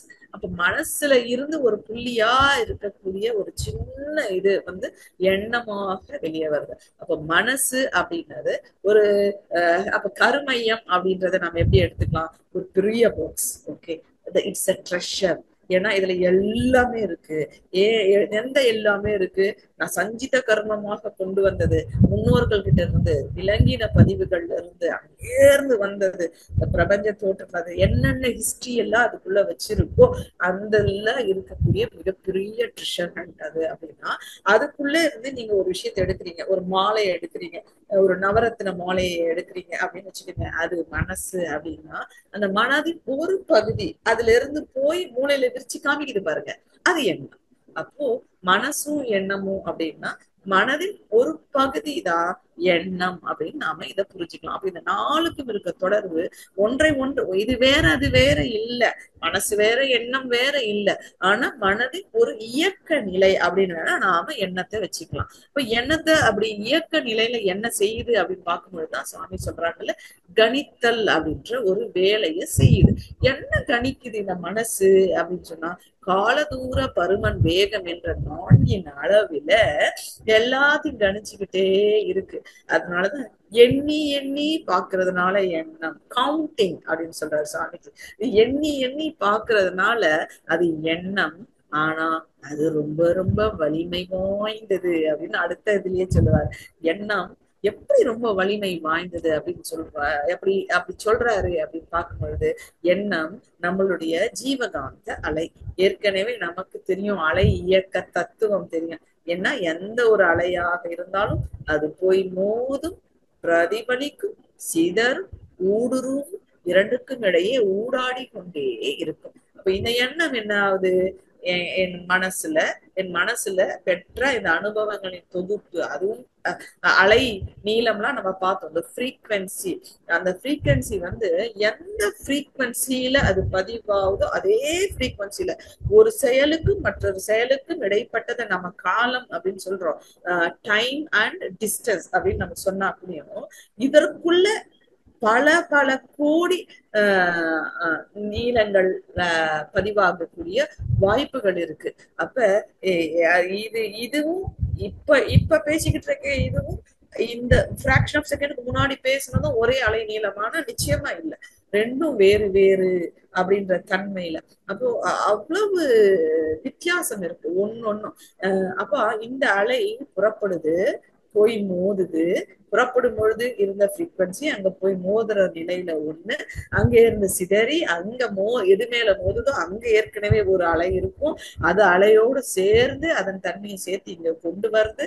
அப்புறம் அங்க சிதறி போய் அங்க ஏற்கனவே இருக்கு. அப்படி சிதறிச்சுன்னா அப்ப இதற்கு முன்னாடி ஏதோ ஒரு செயல், ஏதோ ஒரு நபர், ஏதோ ஒரு பொருள் கூட நடந்த சிதறல் கூட அங்க இருக்கும் தானே. அப்ப அந்த சிதறல் அதனுடைய தன்மை, அப்ப அதற்குள்ள ஊடுருவி வெளியே போய் வெளியே இருக்கிறதோட கலக்குது, அங்கிருந்து திரும்பவும் பெற்றுக்கொண்டு தொடர்ந்து ஒரு தொடர் இயக்கத்தை ஏற்படுத்துது. இப்ப என்ன பாருங்க, அப்ப எப்படி செயல்பட்டுக்கிட்டு இருக்கு. ஒரு அலை தானே, ஒரு மனசு தானே, நான் தானே எண்ணுனேன், என் மனசுக்குள்ளதானே எண்ணுனேன், யாருக்கு தெரிய போகுது, உள்ளதானே நடக்குது. அப்படி எந்த ரகசியமும் இல்லைங்க, இல்லவே இல்லை. நினைத்தாலே எண்ணத்தில் அது அப்படியே மனசுல இருந்து மூளைக்கு வந்துச்சாலே அலைகளாக ஏதோ வெளியேறி வெளியேறி வெளியேறி மற்றவையோட, மற்ற பொருட்களோட, மற்ற ஜீவன்களோட, இந்த பிரபஞ்சத்தோட தொடர்ந்து ஒரு தொடர் இயக்கமாக ஒரு தொடர்ச்சியை ஏற்படுத்திக்கிட்டே போகக்கூடியதுதான் அலை. அப்படியான அலைதான் எண்ண அலை. மனதின் ஒரு பகுதியாக இந்த ஜீவகாந்தத்திலிருந்து எழுச்சி பெற்று வந்த மூளை செல்களுக்கு வரும் பொழுது, அதுவும் பாருங்க, ஒரு எண்ணத்தை எண்ணிட்டோம் அப்படின்னு சொல்றோம், அது நீங்க கண் மூடி திருப்பியும் அதே ஒரு ஃப்ரீக்வன்சிக்கு போகும்போது தொடர்ந்து மனசுல இந்த உயிர் சுழலுது, ஜீவகாந்தம் சுழலுது. அதனால இந்த சுழற்சியினால அங்கேயே கருமையத்துல இருந்து அங்கே சேர்த்து வச்சிருக்கிறது யாரு வேணாலும் வெளியே வரலாம், மிதக்கலாம், அலைகளாக வரலாம், இப்படி வந்து பட்டு பிரதிபலிச்சுக்கிட்டே இருக்கலாம், எண்ணமாக மலர்ச்சி பெற்றுக்கிட்டே இருக்கலாம். இதை நம்மளால நிறுத்தவே முடியாது. தொடர் இயக்கம். எண்ணம் என்பது ஒரு தொடர் இயக்கம், அலை இயக்கமும் தொடர் இயக்கம். இதை we cannot stop. இந்த தொடர்ந்து நடந்துகிட்டே இருக்கும். அதனாலதான் சுவாமி சொல்றாங்க, புலன்கள்ல பதிவு, மூளை செல்கள்ல பதிவு, காந்தத்துல பதிவு, வித்திலே பதிவு, கருமையத்திலே பதிவு, பிரபஞ்ச காந்த களத்திலே பதிவு அப்படின்னு சொல்லி இப்படி எல்லா இடத்திலும் இந்த எண்ணம், இந்த மனதின் ஒரு பகுதி இந்த இப்படி வெளியே வந்துருச்சுனாலே, அங்கே இருந்து இருப்பு நிலையில இருந்து வெளியே வரும்பொழுது இது எல்லா இடத்துலயும் போய் போய் ஒரு பதிவை ஏற்படுத்தக்கூடிய ஒரு தொடர் இயக்கமாக ஒரு வலிமை வாய்ந்ததாக இருக்கு. இப்ப இந்த எண்ணத்தை வச்சுதான் எண்ணத்தை ஆராயணும். இந்த எண்ணத்தை வச்சுதான் எண்ணத்தை நீ யாரு, நல்லவனா கெட்டவனான்னு பார்க்கணும். இந்த எண்ணத்தை வச்சுதான் இதனுடைய விளைவு நமக்கு என்னத்தை கொடுக்க போகுதுன்றது நமக்கு தெரிஞ்சுக்கணும். இந்த எண்ணம் செல்ல இந்த இதுதான், இந்த விளைவுகள் தான் என்னுடைய கருமையத்தில் தரப்பதிவாக மாறப்போகுது அப்படின்றதையும் நம்ம புரிஞ்சுக்கணும். அப்போ இந்த எண்ணம் எவ்வளவு சக்தி வாய்ந்ததாக இருக்கு. இப்ப நம்ம ஒரு சின்ன டிஃபரன்ஸ கூட புரிஞ்சுக்கணுங்க. எண்ணத்துல சுவாமி வந்து எந்தெந்த காலத்தோ அப்படின்னு ஒரு பாடல்ல இருக்கும், தோன்றிய எத்தனையோ சொல் செயல்கள் எல்லாம் இந்த காலத்திற்கு கருத்திற்கோ மனதிற்கோ ஏற்றுக்கொள்ளவில்லைன்னு தவிர்ப்போம்னு ஒரு பாடல்ல சொல்றாங்க. எந்தெந்த காலத்திலயோ எந்தெந்த சூழல்லையோ எத்தனையோ தோன்றி இருக்குது, அதெல்லாம் இப்ப பொருத்தம் இல்லைன்னா நாம என்ன பண்ணலாங்க, அதை விட்டுலாம். சுவாமிக்கு அந்த காலத்திலேயே அவர் இந்த எண்ணத்தை பற்றி பேசக்கூடிய காலத்திலேயே எண்ணம்னா என்ன நல்லா தெரிஞ்சிருக்கு, சிந்தனை என்ன நல்லா தெரிஞ்சிருக்கு. இந்த ஃபைன் டிஃபரன்ஸ். ஆனா நாம புரிஞ்சுக்கக்கூடிய நிலையில இல்லாதனால எல்லாத்தையும் ஜெனரலைஸ்டா எண்ணம் சொல்றாரு. ஆனா சுவாமியோட நிறைய வாசிக்க அவருடைய கருத்துக்களை நம்ம கேட்கும் பொழுது சிந்தனையோர் வழி வாழ்வு, சிந்தனை செய்து நல்ல தெளிவான அறிவு நிலையில் இருக்கக்கூடியவர்கள் சொல்வதை கேட்டு நடங்க அப்படின்னு சொல்வாரு. அதுதான் வேதாத்திரியத்தில் 14 அம்சங்கள்ல ஒரு அம்சமா சிந்தனையோர் வழி வாழ்வையும் சுவாமிஜி கொண்டு வராங்க. இந்த சிந்தனை தாட் அண்ட் திங்கிங்க நம்ம புரிஞ்சுக்கக்கூடிய நிலையில இன்னைக்கு கொஞ்சம் நம்ம டெக்னாலஜியை கொண்டு நம்ம யோசிக்கிற நிலையில சுவாமி சொல்லக்கூடிய அந்த கருத்துக்களை நிலையிலேயே வரும்பொழுது இது அலை போல தொடர் இயக்கமாக நடைபெற்று கொண்டிருப்பது எண்ணம். இந்த அலையில இருந்து அதுல பூ வரலாம், பேப்பர் வரலாம், கல்லு வரலாம், குப்பை வரலாம். நீங்க எதையாவது ஒன்றை தேர்ந்தெடுப்பதின் மேல் மனசை செலுத்துவதன் பேரு சிந்தனை. அப்ப நல்ல சிந்தனை, கெட்ட சிந்தனை அப்படின்றது எண்ணங்களிலிருந்து எதை நாம் தேர்ந்தெடுத்து அதில் நம்மளுடைய மனசை, எண்ணத்தை, ஆராய்ச்சியை, சிந்தனையை செலுத்துறோமோ அது திங்கிங். அப்படியே வந்துகிட்டு இருக்கிறதுக்கு பேரு தாட் அப்படின்னு நாம ஒரு சின்ன டிஃபரன்ஸையும் இந்த நேரத்துல நம்ம புரிஞ்சுக்கலாம். இப்போ இந்த எண்ணம் அப்படி நாம வந்து அதுக்கு எண்ணத்தையே காவலாக வைத்து, ஏன்னா அது இங்க இருந்து தான் வருது. அப்ப இதை இங்கேயேதான் அந்த மனசையே தான் அதுக்கு காவலா வச்சு இதுக்குள்ளேயேதான் அந்த ஆராய்ச்சியை நான் செலுத்தி இது நல்லதா கெட்டதா, இவரை வச்சுக்கலாமா வச்சுக்க வேணாவா, இவருடைய பின் விளைவு என்ன, இல்ல இப்பொழுதே விளைவு என்ன, பிற்காலத்துல என்ன விளைவு ஏற்படுத்தும் அப்படின்னு பல விஷயங்களுக்கு உள்ள கொண்டு போய், ஏன்னா இதை வச்சுக்கினா பிறருக்கு துன்பம், எனக்கு இன்பம்னா வேண்டாம், இல்ல எனக்கே துன்பம்னா வேண்டாம், எப்படி நிறைய விஷயங்களுக்குள்ள நம்ம அதை பகுத்து ஆராய்ந்து பார்க்க வேண்டிய ஒரு நிலையில, ஏன்னா அது அலை இயக்கமாக அது பிரபஞ்ச காந்த வளம் சென்று அடையக்கூடிய நிலையில ஒத்ததை ஈர்க்கும் அப்படின்னு ஒரு ஈர்ப்பு விதி, பிரபஞ்ச விதிக்கு ஏற்ப அது என்ன செய்யலாம், இதே மாதிரி மனசுக்குள்ள நினைச்சது சரியானது இல்லைன்னு எனக்கு தெரியுது, ஆனா வெளியேறி அலையாக போய் மன பலகீனமா இருக்க ஒருத்தருக்குள்ள அது சேர்ந்து அது சொல்லாகவும் செயலாகவும் ஏற்படுத்திடலாம். அப்ப என்னுடைய எண்ணம் பிறரிடையும் போய் செயல்பட்டு கூட ஒரு தீமையை ஏற்படுத்தக்கூடிய வலிமையை வாய்ந்ததாக இருக்கு. என்னுடைய எண்ணம் பிறர்கிட்ட போய் சேர்ந்து அவருடைய விருப்பத்தோடு சேர்ந்து அங்கே ஒரு நல்ல செயலை உளவாக்கக்கூடிய தன்மையும் அதற்கு இருக்கு. அது பிரபஞ்சம் வரையும் சென்று அங்க இருக்கக்கூடிய காந்தங்களை எல்லாம், காந்த ஈர்ப்பு விதை, பிரபஞ்ச ஈர்ப்பு சக்தியோடு சேர்ந்து அதை செயலுக்கு கொண்டு வரக்கூடிய அளவுல இந்த பிரபஞ்சத்தையே நல்ல தன்மைக்கு மாற்றக்கூடியதாக இருக்கு.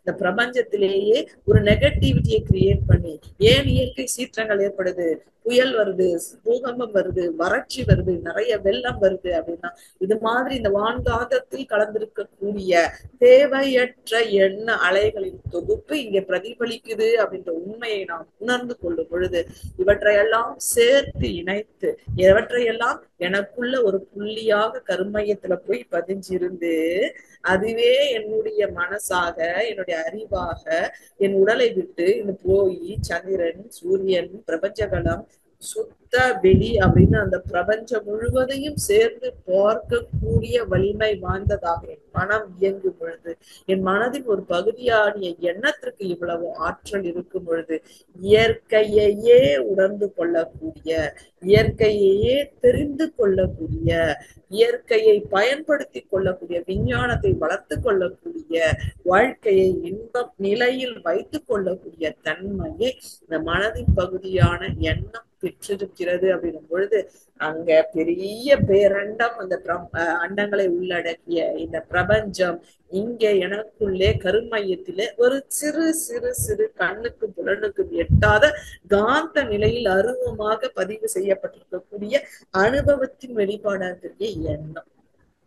அப்போ அந்த அந்த பிரம்மாண்டத்தை எது உணர்ந்து கொள்ளுது அப்படின்னா இங்க இருந்து வெளியேறக்கூடிய காந்த அலையான மனதின் ஒரு பகுதியான எண்ணம். இப்ப இதையெல்லாம் சேர்த்து இணைச்சுக்கிட்டு இந்த கவிக்குள்ள வரலாம். எண்ணம், சொல், செயல்கள் எல்லாம் ஒன்றுக்கொன்று இணைந்துள்ள தன்மை அதை காணும் பொழுது எண்ணமே அனைத்துக்கும் மூலமாகும். எண்ணம் தான் இவ்வளவு விளக்கத்தை நம்ம பார்த்தோம். இந்த சொல்லாகவும் செயலாகவும் ஒன்னோடு ஒண்ணு இணைஞ்சிருக்கிறது எது அப்படின்னு பார்த்தா எண்ணம் தான். அது பார்க்கும்போது எண்ணமே எல்லாவற்றுக்கும் மூலம். நம்மளுடைய சொல், நம்மளுடைய செயல், அதன் மூலமாக வரக்கூடிய இன்பமான விளைவு, அதன் மூலமாக பெறக்கூடிய துன்பமான விளைவு, எல்லாவற்றுக்கும் இந்த உடல் கொண்டு இந்த உயிர் கொண்டு நாம் அனுபவிக்கக்கூடிய எல்லாவற்றுக்கும் எண்ணம் தான் மூலம். இன்ப, துன்ப, விருப்பு, வெறுப்பு, உயர்வு, தாழ்வு எண்ணத்தின் நாடகம் இல்லையா? எண்ணத்தை நாம ஆராய்ச்சியிலும் சிந்தனையிலும் வச்சுக்கிட்டு இருந்தோம்னா அது இன்பம் எல்லாம் அப்படி இப்படி இருக்கக்கூடிய விஷயங்களையும், அதிலேயே இன்பத்தின் மறுபெயரான துன்பம், இது விருப்பமா இருக்கு, இல்ல இதை பார்த்தா எனக்கு விருப்பம் இருக்கு, அது ரொம்ப உயர்வானது, இல்லை தாழ்வானது, இது எல்லாம் எண்ணம் ஏற்படுத்தக்கூடிய, எண்ணத்தின் அளவில் ஏற்படக்கூடிய நாடகம். பிரபஞ்சத்தின் ரகசியங்கள் அனைத்திற்கும் இதே பெட்டி. ஏன்னா எவ்வளவு விஷயங்கள் ஒரு ஃபிராக்ஷன் ஆஃப் செகண்ட்ல நமக்கு வந்து போகக்கூடிய எண்ணத்துல பல உண்மைகள் சில சமயம் நமக்கு தோணிடுது. அப்படியான உண்மைகள் தான் விஞ்ஞானத்தின் வளர்ச்சியாக நாம் அனுபவிச்சுக்கிட்டு இருக்கக்கூடிய விஷயங்களாக இந்த பிரபஞ்ச இயக்கத்தின் இந்த பிரபஞ்ச ரகசியத்தை மலர்த்தி மனிதன் பயன் கொள்ளக்கூடிய வகையில காட்டக்கூடிய விஷயங்களாக இருக்கு. அப்ப என்ன இந்த பிரபஞ்ச ரகசியங்கள் எல்லாம் ஒன்னும் கோடான கோடி இருக்கக்கூடிய விஷயங்கள் வைத்திருக்கக்கூடிய பெட்டியாக எண்ணமே இல்லை எனில் ஏதும் இல்லை, எண்ணத்துக்கு அப்பாலும் ஒன்றும் இல்லை. நீங்க எண்ணத்தை கொண்டுதான் அந்த தூய பெருவெளியை வெறியும் நீங்க நினைக்க முடியும். அதை தாண்டி போக ஏதாவது இருக்கானா? இல்ல. அப்போ எண்ணமே இல்லை எனில் எனக்கு இந்த எண்ணை பார்க்கக்கூடிய இந்த மனசே ஒண்ணு இல்லைன்னா, இந்த அனுமானம் என்ற ஒண்ணு இல்லைன்னா, மனம் என்று ஒண்ணு இல்லைன்னா, தெய்வம் என்று எதை நான் உணர்ந்து கொண்டிருக்க முடியும். ஆக இது இல்லைன்னா எதுவுமே இல்லை, இதுக்கு அப்பாலும் எதுவும் இல்லை. எவ்வளவு அற்புதமான காரணம். இப்ப இதுல எண்ணம் ஆராய்ச்சியில நாம பார்த்திருக்கக்கூடிய எண்ணம் எழக்கூடிய காரணங்களை சுவாமிஜி அற்புதமா ஒரு 6 விஷயங்கள்ல தேவை, பழக்கம், சூழ்நிலை, பிரமணம், தூண்டுதல், கருவமைப்பு, தெய்வீகம் என்ற நிலையிலே நம் எண்ணங்களை ஆராய்ச்சியிலே தெளிவிலேயும் வைத்துக் கொண்டிருக்கணும். எண்ணங்களை வகைப்படுத்தி பார்க்க தெரிஞ்சிருக்கணும். இது தேவையா? நம்ம உடல் தேவைக்காக வந்ததா? சரி. பழக்கத்தினால வந்ததா? துன்பம். சூழ்நிலையினால வந்ததா? பெரும்பாலும் துன்பம். பிறர்மணம் தூண்டுதல் இன்பம் துன்பமும் இருக்கலாம், ஆனா பெரும்பாலும் துன்பம். ஆக இப்படி எண்ணங்களை ஆராய்ச்சியில் வைத்து நம்ம பார்த்து கொள்ள தெரிந்து தெய்வீகமான எண்ணங்களுக்கு இடத்தை கொடுக்கும் பொழுது இவருடைய முத்தாய்ப்பான ஒரு பாடல் நமக்கு கிடைக்குது. எண்ணமே இயற்கை அதன் சிகரமாகும். எண்ணமே இயற்கை என்ற இந்த பிரபஞ்சத்தில் இதுல ஒரு சிறு புள்ளியா இருக்கக்கூடிய மனித மனம் இந்த பிரபஞ்சத்தை மட்டுமில்ல, இங்க இயங்கக்கூடிய வான்கோள்களையும் நட்சத்திரங்களையும் மட்டுமில்ல, இந்த காந்த களங்களை மட்டுமல்ல, இந்த பிரபஞ்ச ஒருங்கிணைப்பு ஆற்றலாக இருக்கக்கூடிய இந்த காந்தத்தை மட்டுமல்ல, இதையும் தாண்டி இந்த தூய பெருவெளியை விரியும் சென்று உணரக்கூடியதாக எது இருக்குன்னா மனிதனுடைய மனம், மனித மனதில் இருந்து எழக்கூடிய எண்ண அலை. அப்போ இது இல்லைன்னா இவ்வளவு பெரிய பிரபஞ்சம், இந்த சுத்தவெளிக்கு இவ்வளவு வலிமை வல்லமை, தெய்வம்னா என்ன அப்படின்னு நாம எதையெல்லாம் பெரிதாக நினைக்கிறோமோ அதையெல்லாம் இந்த மனம் இல்லைன்னா உணர்ந்து கொள்ள முடியுமா, அறிந்து கொள்ள முடியுமா, தெரிந்து கொள்ள முடியுமானா முடியாதுங்க. ஆக ஒரு சிறு புள்ளியா எழக்கூடிய இந்த ஜீவகாந்த அலைதான் இந்த பிரபஞ்சம் அளவு, அதையும் தாண்டி தூய பெருவழியோடு சென்று ஐக்கியமாகக்கூடிய அளவு விரியக்கூடிய தன்மையை பெற்றதாக எது இருக்கோ அதுதான் இந்த எதை கொண்டு இதையெல்லாம் உணர்ந்து கொள்ள முடியுதோ அதுதான் இதை விட பெருசு அப்படின்ற ஒரு முடிவுக்கு நம்மளால வர முடியுது. அப்போ இந்த இயற்கையிலேயே இயற்கையின் உச்சம், இயற்கையின் சிகரம் எது அப்படின்னா எண்ணம். எண்ணமே இயற்கையதன் சிகரமாகும். இயற்கையே எண்ணத்தில் அடங்கி போகும். அப்படியே உட்கார்ந்து கண்ணை மூடி அப்படி இயற்கையின் நிலையில நீங்க விஞ்ஞானமய கோஷத்துல போய் பார்த்தா அந்த பிரம்மாண்டம் எல்லாம் உங்க எண்ணத்துல வரும். நீங்க கண்ணை திறந்து எந்த கண் கருவிகளை வைத்து டெலஸ்கோப்பை வச்சு வானத்தை ஆராய்ச்சி ஒரு நாசா விஞ்ஞானிகள் ஆராய்ச்சி செய்யற மாதிரி போயிட்டு அப்படி எல்லாம் பார்க்க தேவையில்லை. இங்க இருந்து இருப்புல இருந்து அது எடுத்து விரித்து காட்டும். இயற்கையே எண்ணத்தில் அடங்கி போகும். எண்ணத்தின் நிலை காட்ட முடிவதில்லை. அது எந்த நிலையில் இருக்கு, என்ன தரத்தில் இருக்கு, யாரோட போய் சேர்ந்திருக்கு, எந்த எண்ணத்தோட கலந்திருக்கு, அது இந்த தரம் இல்லை என்று சொல்லவும் யாரும் இல்லை. எண்ணமே இல்லைங்க அப்படின்னு யாரும் சொல்லவே முடியாது. எண்ணம் எழும் இடமோ ஒரு புள்ளியாகும். ஒரு சிறு புள்ளியாக நம்முடைய கருமையத்தில் எழும்பி மூளை செல்ல போய் பிரபஞ்சம் பெறி இயங்கி முடிந்து எண்ணம் எழும் இடமும் ஒரு புள்ளியாகும். இயங்கி முடியும் அளவு அகண்டாகாரம். எண்ணமே செயற்கை கருவிகள் அனைத்து மூடும். இயற்கை கருவிகளை எல்லாம் இயக்கும் சக்தி. நம்ம பயன்படுத்தக்கூடிய அத்தனை விஞ்ஞான கருவிகளுக்கெல்லாம் மூலம் எது அப்படின்னா நம்மளுடைய மனசுல எழுந்த உணர்வுகளால பெறப்பட்ட அந்த தேவையின் அடிப்படையில் வந்த இந்த எண்ணம் தான் காரணம். அதுதான் இயற்கை கருவிகளை எல்லாம், இயற்கையில் இருக்கக்கூடிய அனைத்தையும் சேர்த்து இயக்கும் சக்தி என்ற நிலையிலே எண்ணத்தின் சிறப்பு, அதன் தன்மை, அதன் இயல்பை அறிந்து அதை ஆராய்ச்சி நிலையில் வைத்து அதனை பயன்படுத்தி கொள்ளக்கூடிய நிலை என்று எல்லாவற்றையும் நாம் புரிந்து கொள்ளும் பொழுது எண்ணத்தை பற்றி எண்ணியாங்கு எய்துவர் எண்ணியர் திண்ணியர் ஆகப் பெறும் என்று வள்ளுவ பெருந்தகை சொன்ன மாதிரி நாம் நினைத்ததெல்லாம் எண்ணிய நடத்தல் வேண்டும் என்று பாரதி சொல்வதை போன்று நம் எண்ணத்தில் உறுதியும் நேர்மையும் நல்ல வலிமையும் கொண்டிருந்தால் நிச்சயமாக நாம்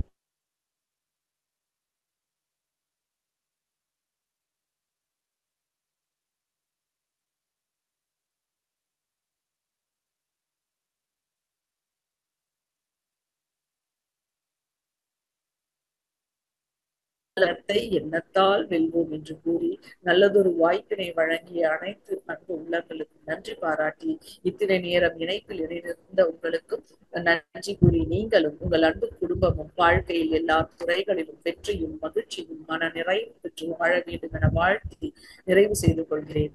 வாழ்க வையகம், வாழ்க வையகம், வாழ்க வளமுடன். கேள்வி பதில் நிகழ்வுக்கு செல்ல இருக்கின்றோம்.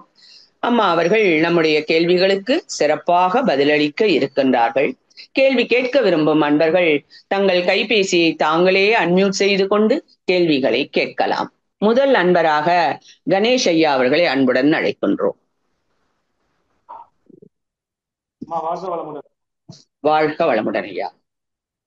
உங்களோட உரை சிறப்பாக இருந்தது. சென்னை ஆரம்பமாக இருந்தது. எனக்கு வந்துன்னா இந்த நம்ம சுவாமிஜி சொல்லியிருக்காரு, உயிரினத்துக்கும் உயிரில்லாத இனத்துக்கும் ஒரு ரெண்டு வேறுபாடு. உயிருக்கு வந்து உடல், உயிர், மனம். ஜீவகாந்தம், கர்மையம், மூளை, புலன்கள், உள்ளம் சொல்லியிருக்காரு. இதுல ஸ்பெசிபிக்கா உயிருக்கும் மனசுக்கும் உள்ளத்துக்கும் கர்மயத்துக்கும் உள்ள ஒரு சின்ன சட்டில் டிஃபரன்ஸ் தான் இருக்கு. கொஞ்சம் விளக்குறீங்கன்னா அதாவது உயிருக்கும் மனசுக்கும் அதே மாதிரி உள்ளத்துக்கும் கர்மயத்துக்கும். வாழ்க வளமுடன் ஐயா. அவ்வளவுதான். கொஞ்சம் சத்தமா சொல்லுங்க. உயிர் கேக்குதாமா? இந்த கிளாரிட்டி இல்லைங்க. இப்ப கேக்குதாமா? கேக்குதுங்க, ஆனா கிளியரா கேட்கல. சரி தான் சொல்றேன். சுவாமிஜி உயிர் உள்ள பொருளுக்கும் உயிர் இல்லாத பொருளுக்கும் 2 டிஃபரன்ஸ் சொல்லியிருக்காரு. அதுல உயிர் உள்ள பொருள்னா உடல், உயிர், மனம், ஜீவகாந்தம், கருமையம், உள்ளம், புலன்கள், மூளை இதெல்லாம் இதுல ஓரளவுக்கு விளங்குது. இதுல ஸ்பெசிபிக்கா மனதுக்கும் உயிருக்கும் உள்ள டிஃபரன்ஸ், அதே மாதிரி உள்ளத்துக்கும் கருமையத்துக்கும் உள்ள கொஞ்சம் தெளிவு பண்ணீங்கன்னா நல்லா. மனதுக்கும் உயிருக்கும் கருமையத்திற்கும் உள்ளத்திற்குமான வித்தியாசம் கேக்குறீங்க. கருமையம், ஆன்மா, உள்ளம் எல்லாமே ஒண்ணுதாங்க. எல்லாமே ஒண்ணுதான். கருமையம், ஆன்மா, உள்ளம் அப்படின்னு சொல்றதெல்லாம். மனசு உயிரின் ஒரு படற்கை நிலை. எப்படி படற்கை நிலை அப்படின்னு சுவாமி சொல்றாங்க, the psychic extension of life energy is mind. நம்மளுடைய புலன்கள் வழியாக இந்த உயிர் சுழல்றது, உயிர் உடம்புல சுழண்டுகிட்டு இருக்கு. உயிர் சுழற்சியில ஜீவகாந்த அலை வெளிப்படுது. இந்த ஜீவகாந்த அலைதான் நம்மளுடைய உள்ளுறுப்புகளை இயக்கக்கூடிய பேராற்றலாகவும், இதே ஜீவகாந்த அலைதான் நம்மளுடைய ஞானேந்திரியங்கள் அப்படின்னு சொல்லக்கூடிய தோல், நாக்கு, மூக்கு, கண்ணு, காது இவற்றின் வழியாக வெளியேறும் பொழுது வெளியேறி அலை அப்படின்றதுனால அது அந்த அலை இயக்கத்தின் 5 தன்மைகளுக்கு உட்பட்டு போய் மோதி அங்கிருந்து வாங்கிக்கிட்டு ஒரு பொருள் ஒரு தன்மையோடு சேர்ந்து இங்க பிரதிபலிச்சு நமக்குள்ள ஊடுருவி மூளை செல்கள்ல கொண்டு போய் அந்த ஜீவகாந்த அலையில போய் பதிவாகி தொடர்ந்து இப்படி இருக்க ஒரு எக்ஸ்பீரியன்ஸை நமக்கு கொடுக்குது. அப்ப இந்த எக்ஸ்பீரியன்ஸ் எது கொடுக்குது அப்படின்னு சொன்னா இந்த எக்ஸ்பீரியன்ஸோட தொகுப்பை தான் நம்ம மனசு அப்படின்னு சொல்றோம். இப்ப இந்த மனமாக எது இருக்கு அப்படின்னா இந்த உயிர்ல இருந்து அதனுடைய வெளிப்படுற அந்த ஜீவகாந்த அலை. அப்ப அந்த ஜீவகாந்த அலை புலன்கள் வழியா போயிட்டு கொண்டு வர்றது மட்டும்தான் நம்ம மனம் அப்படின்ற இந்த விஷயமா இருக்கு. அதாவது ஞானேந்திரியங்கள் வழியாக போயிட்டு வர்றதுதான் பிரதிபலிக்கக்கூடிய மனமாக மாறக்கூடிய தன்மையில் இருக்கு. அப்போ உயிரின் ஒரு பகுதி, உயிரின் ஒரு பகுதி மனமாக இயங்குது. அப்ப உயிர் வேற மனசு வேறையா அப்படின்னா இல்ல. நம்மளுடைய புரிதலுக்காக அந்த உயிரை இப்படி இந்த உயிர் இந்த புலன்கள் வழியா, இந்த காந்தம் இப்படி இந்த புலன்கள் வழியா போய் இந்த விஞ்ஞானத்தின் அடிப்படையில, அதாவது வேவ் தியரியின் அடிப்படையில போய் மோதி பட்டு பிரதிபலிச்சு சிதறி ஊடுருவி ஊடாடி திருப்பி அங்கேயே அப்படியே நமக்கிட்டயே திரும்பி நமக்குள்ள மனசாக போய் அப்படி கர்மயத்துல இருப்பு வைக்கப்பட்டு இப்படி எல்லாம் வேலை செய்து இப்படி நம்ம புரிதலுக்காக வேற வேற நம்ம பிரிச்சு பாக்குறோம். மனம் அப்படின்றதும் உயிர் அப்படின்றதும் வேற இல்ல. மனம் அப்படின்றதும் எண்ணம் அப்படின்றதும் வேற இல்ல. மனம் அப்படின்றதும் கருமையம் அப்படின்றதும் வேற இல்ல. அது நம்ம முதல்ல அந்த எக்ஸ்பிளனேஷன்ல பார்த்தோம். மிகப்பெரிய ட்ரெஷரா எது இருக்கு அப்படின்னா கர்மயம் இருக்கு. ஏன்னா அது சஞ்சித கர்மாவையும் சேர்த்து வச்சிருக்கக்கூடிய சிறப்பு வாய்ந்ததா இருக்கு. அதுல மனசு அப்படின்றது இப்போ இந்த பிறவியில நான் பெறக்கூடிய அனுபவங்களின் தொகுப்பாக அது இருக்கு. அதுல இருந்து இந்த செகண்ட் எது வெளியே வருதோ அது எண்ணமா இருக்கு. இப்ப எல்லாம் ஒண்ணுதான். ஒண்ணுல இருந்து இப்படி அப்படி பார்க்கும் பொழுது அதுக்கு ஒரு பேரை வச்சு நம்ம புரிதலுக்காக வச்சுக்கிறோம். இப்ப இந்த செகண்ட் விரிஞ்சு காமிக்கிறது எண்ணம். அப்ப அந்த எண்ணம் எங்க இருந்தது? மனசுல இருந்தது. இந்த மனசு எங்க இருக்கு? கருமயத்துலதான் இருக்கு. கருமயத்துல மனசு மட்டும் இருக்கா? இப்போ செஞ்ச செயல்களின் பதிவு மட்டும் இருக்கா அப்படின்னு பார்த்தா இல்ல. என்னுடைய முன்னோர்கள் செய்த செயல்களின் பதிவுகளும் சேர்ந்த ஒரு தொகுப்பா இருக்கு. எல்லா ரகசியங்களும் அதுக்குள்ள வச்சிருக்கக்கூடிய ஒரு பெருசா இருக்கு. அப்போ ஒண்ணுக்குள்ள ஒரு ஷெல்ஃப்ல சுவாமி நல்ல எக்ஸாம்பிள் சொல்லுவாருல்ல, சமையல் ரூம்ல நிறைய விஷயங்கள் இருக்கு. கருமையம் அதுக்குள்ள போய் டீ போடணும்னு நினைக்கிறீங்க. அப்போ டீ போடுறதுக்கு தேவையானதை போய் எடுக்கிறீங்க. மனசு போய் செலக்டிவா சர்க்கரையை எடுக்குது, தேநீரை எடுக்குது எண்ணம். இப்படி நாம அதை பிரிச்சு பாத்துக்கலாங்க. அருமையான விளக்கம்மா, நன்றி. நன்றி. வாழ்க வளமுடன். சிறப்பான விளக்கம் அம்மா. வாழ்க வளமுடன். நன்றி. அடுத்த அன்பராக நமது கவிதா கோவிந்தராஜன் அம்மா அவர்களை அன்புடன் அழைக்கின்றோம். அம்மா வாழ்க வளமுடன். அம்மா வாழ்க வளமுடன். அம்மா வாழ்க வளமுடன். அம்மா சங்கீத கர்மான்னு சொன்னீங்க. அது பெரியவங்க என்ன செய்யறாங்களோ அதே குழந்தைங்க செய்யறாங்க. அதுக்கு 3 வயசுக்கு மேலதான் அது செய்யறதெல்லாம் புரியுதுன்றீங்களா? அது அது என்னது? சஞ்சித கர்மானா என்னன்னு கேக்குறீங்க? இல்லம்மா, பெரியவங்க செஞ்சது குழந்தைங்க செய்யறாங்கன்னு சொன்னீங்க. ஆமா ஆஹ் ஆமா. நாம என்ன செய்யறோமோ அத பார்த்து அப்படியே அவங்க பிரதிபலிக்க பார்ப்பாங்க இல்லையா? அதனாலதான் ஃபர்ஸ்ட் நம்ம என்ன சொல்றோம், பேரண்ட்ஸ் ஆர் த ரோல். அதுக்கப்புறம் தான் வெளி உலகத்துக்கே அவங்க தொடர்பு கொள்றாங்க. யார் கூட ரொம்ப நெருக்கமா அந்த குழந்தைகள் பழகுறாங்களோ, அதனால மனம் உருவாகக்கூடிய அந்த காலகட்டம். அந்த காலத்துல எல்லாம் பாத்தீங்கன்னா ஒரு 5 வயசு வெளியே அனுப்ப மாட்டாங்க. குழந்தைய வெளியே அனுப்ப மாட்டாங்க, வெளியே கொண்டு போக மாட்டாங்க. குறைஞ்சபட்சம் ஒரு 3 மாசம் 5 மாசம் 1 வயசு முடிகிற வரையும் ஒரு கோவிலுக்கு அதெல்லாம் அப்படியும் முற்காலத்துல வெளியே கொண்டே போக மாட்டாங்க. வீட்டுக்குள்ளேயே அந்த சூழல்லையே குழந்தைய வளர்த்துட்டு இருப்பாங்க. அது நெருக்கமாக எந்த மாதிரியான காந்த தொடர்ல எந்த காந்த புலன்கள்ல அது தொடர்புகிட்டே இருக்கோ அதுக்கேத்த மாதிரி அதனுடைய மனம் உருவாகும் அப்படின்னு சொல்லி ஒரு 5 வயசுலதான் கொண்டு போய் பள்ளிக்கூடத்துக்கோ குருகுலத்துக்கோ கொண்டு போவாங்க. அப்ப அந்த சரியான மனம் கட்டமைக்கப்படக்கூடிய காலத்துல உருவாகக்கூடிய காலத்துல கற்றல் அப்படின்ற ஒரு விஷயத்த வெளி உலகத்துல இருந்து கற்றுக்கொள்ள வேண்டிய விஷயத்த கற்றுக்கொள்வதற்காக, கல்வினாலே கற்றல் இயற்கையிலிருந்து கற்றுக்கொள்வது அதற்காக. அப்போ அந்த சூழலை உருவாக்குவது, சூழலை வடிவமைச்சு கொடுக்கிறது, அதெல்லாம் பெற்றோர்கள் கையில். அதாவது அந்த குழந்தைய யார் பொறுப்பேற்று பெற்றுக்கொண்டு அதை வளர்க்கிற அந்த இயற்கை கிட்ட இருந்து அந்த பொறுப்பை பெற்றுக் கொள்கிறார்களோ அவர்கள் கையில மிக முக்கியமாக இருக்கு. அப்ப அந்த மாதிரி குழந்தைகிட்ட விலங்கின தன்மையும் ரொம்ப வெளிப்படும் அப்படின்றத நம்ம பாக்குறோம்ல. அந்த சின்ன வயசுல அவங்க பண்ற சேட்டைகள் எல்லாம் பார்க்கும்போது குரங்கு சேட்டை நாய் சேட்டையா இருக்கு அப்படின்னு நம்ம சொல்றோம்.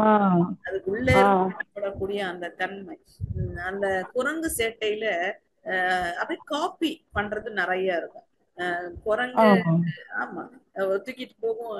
பாலியார்ல பார்த்தா செல்போன் எல்லாம் ஹேண்டில் பண்ணுது. நம்ம கையில இருக்கக்கூடிய செல்போனை எடுத்துட்டு போயிட்டு அது நல்ல பாக்குது, எல்லாமே பண்ணது எல்லாம் கூட நம்ம பாக்குறோம். அப்ப காப்பி பண்றது, அப்படியே பிரதிபலிக்கிற தன்மை மோர் க்ளோஸ். மனிதனுடைய ரொம்ப நெருக்கமான ஒரு விலங்கு அப்படின்னு அந்த குரங்குகிட்டயே பார்க்கும்பொழுது நம்மகிட்ட இருந்து அந்த குழந்தைகள் கிட்ட எவ்வளவு இருக்கும் பாருங்க. நம்ம என்ன ஸ்கூலுக்கு போயிட்டு வந்தா கூட பாப்பா உட்காந்துட்டீங்க, சின்ன குழந்தை எல்கேஜி ப்ரீகேஜி காமிச்சீங்கன்னா வீட்டுல அவங்க ஒரு 4 பேரும் உட்காந்து வச்சுட்டு சிட் அப், கீப் குவைட், ஏ பி, அவங்க தானா ஒரு உலகத்தை உருவாக்கி அங்க யாரும் இருக்க மாட்டாங்க, அவங்க அப்படி விளையாடுவாங்க. பிரதிபலிக்கிறாங்க எதை அவங்க மனசுக்கு ரொம்ப நெருக்கமா எந்த காட்சி பதிஞ்சதோ அதை பிரதிபலிக்கிறாங்க. சில சமயம் பார்த்தா ஒரு தங்கச்சி பாப்பா ஒரு தம்பி பாப்பா, அந்த பாப்பாவை விட அவங்களுக்கே ஒரு 3 வயசு தான் இருக்கும். ஒரு குட்டி பாப்பா இருந்துச்சுன்னா அதுக்கு சாப்பாடு ட்ரெஸ் பண்றேன் அப்படின்னு எதை பார்த்து அவங்க செய்யறாங்க, தன்னுடைய தாய் தனக்கு ரொம்ப க்ளோஸா யாரு என்ன செஞ்சிருக்காங்களோ அதை கவனிச்சு அதை செய்யுது. அப்ப இந்த மனசு எப்படி உருவாகுது பாருங்க. யார் நிறைய தொடர்புல இருக்காங்களோ, யார் நெருக்கமாக இருக்காங்களோ, யார் அதை ஈர்க்கிறாங்களோ, யார் அந்த க்ளோஸ் அசோசியேஷன் அப்படின்னு இருக்கிறவங்களை பார்த்து பார்த்து அது ஒரு பழக்கத்தை உருவாக்கிக்குது.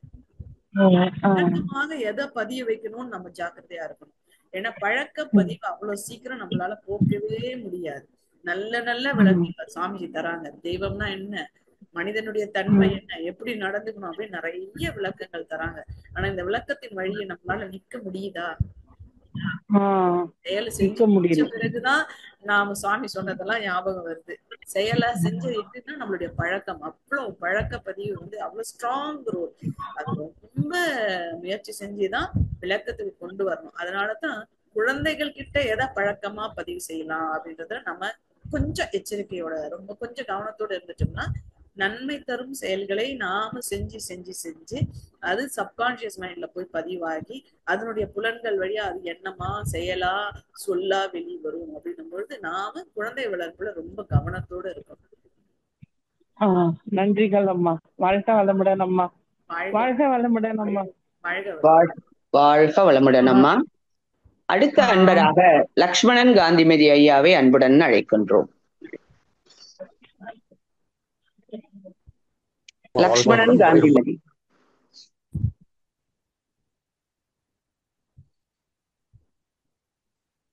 அம்மா வாழ்க வளமுடன். கேக்குதம்மா? வாழ்க வளமுடன். கேக்குதுங்க ஐயா. வாழ்க வளம்.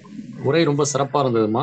அம்மா இப்ப எண்ணத்துல இப்ப மனசுல கேட்கறத விட மனசால கேட்கறத விட அறிவு சொல்றதை கேட்டு நடந்தோம்னா சரியா நடக்கும் அப்படின்னு சொல்றோம் இல்லைங்கம்மா. அப்ப அறிவால வரக்கூடிய எண்ணத்துக்கும் மனசால வரக்கூடிய எண்ணத்துக்கு என்னம்மா வித்தியாசம்?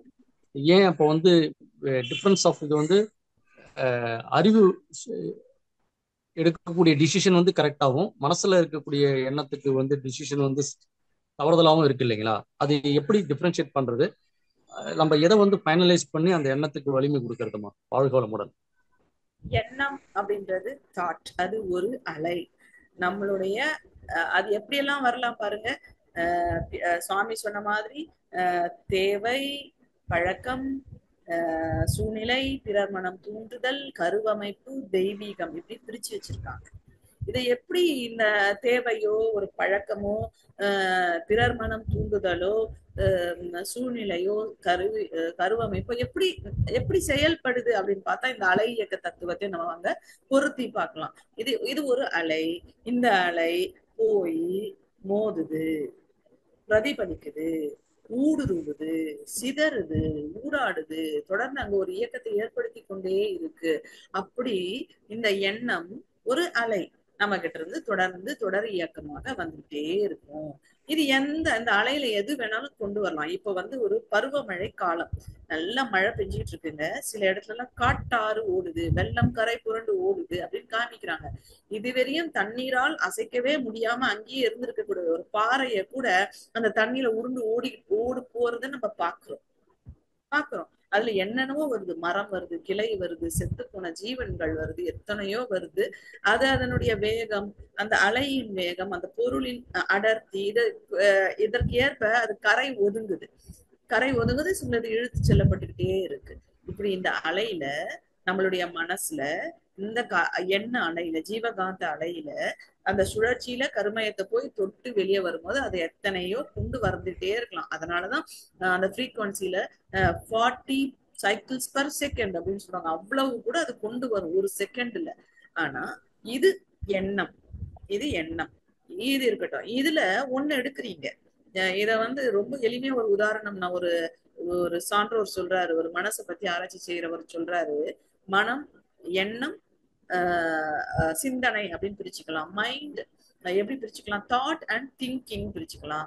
தாட் அப்படின்றது என்ன அலை நிறைய போயிட்டு இருக்கு அப்படின்னா, அதுல திங்கிங்ன்றது ஒண்ணு எடுத்து நாம செலக்டிவா அதுல ஆராய்ச்சி செய்யறது, சிந்தனை செய்யறது அப்படின்னு சொல்றாங்க. இப்ப நீங்க ஒரு எண்ணம் வருது, பசிக்குது, ஒரு உணர்வு தோணுது, பசி, சாப்பிடணும் எண்ணமா அது மனசுல வருது, சாப்பிடணும்னு வருது. இப்ப சாப்பிட கையில கிடைச்சவதெல்லாம் சாப்பிட்டுறது, அப்படி அனுபவிக்கிறது அப்படின்றத எண்ணம் எடுத்துக்கிட்டா நீங்க சிந்தனை செய்றீங்க. இப்ப என்னுடைய பசியின் அளவு எனக்கு தெரியுது, சின்னதா தான் இருக்கு, கொஞ்சம் பசி, இதுக்கு லேசா ஒரு பழம் சாப்பிட்டா போதும், இல்ல ஒரு ஜூஸ் குடிச்சா போதும், இல்ல கொஞ்ச நேரம் அப்படியே இருந்தா தானா பசி அடங்கிடும், ஒரு நல்ல பசி வந்த பிறகு நான் சாப்பிடலாம் அப்படின்னு என்ன உங்களுக்கு எண்ணத்தை எடுத்து நீங்க யோசிக்கிறீங்க, சிந்தனை செய்றீங்க. சிந்தனை செய்து இந்த பசியை தள்ளி போடுறீங்க.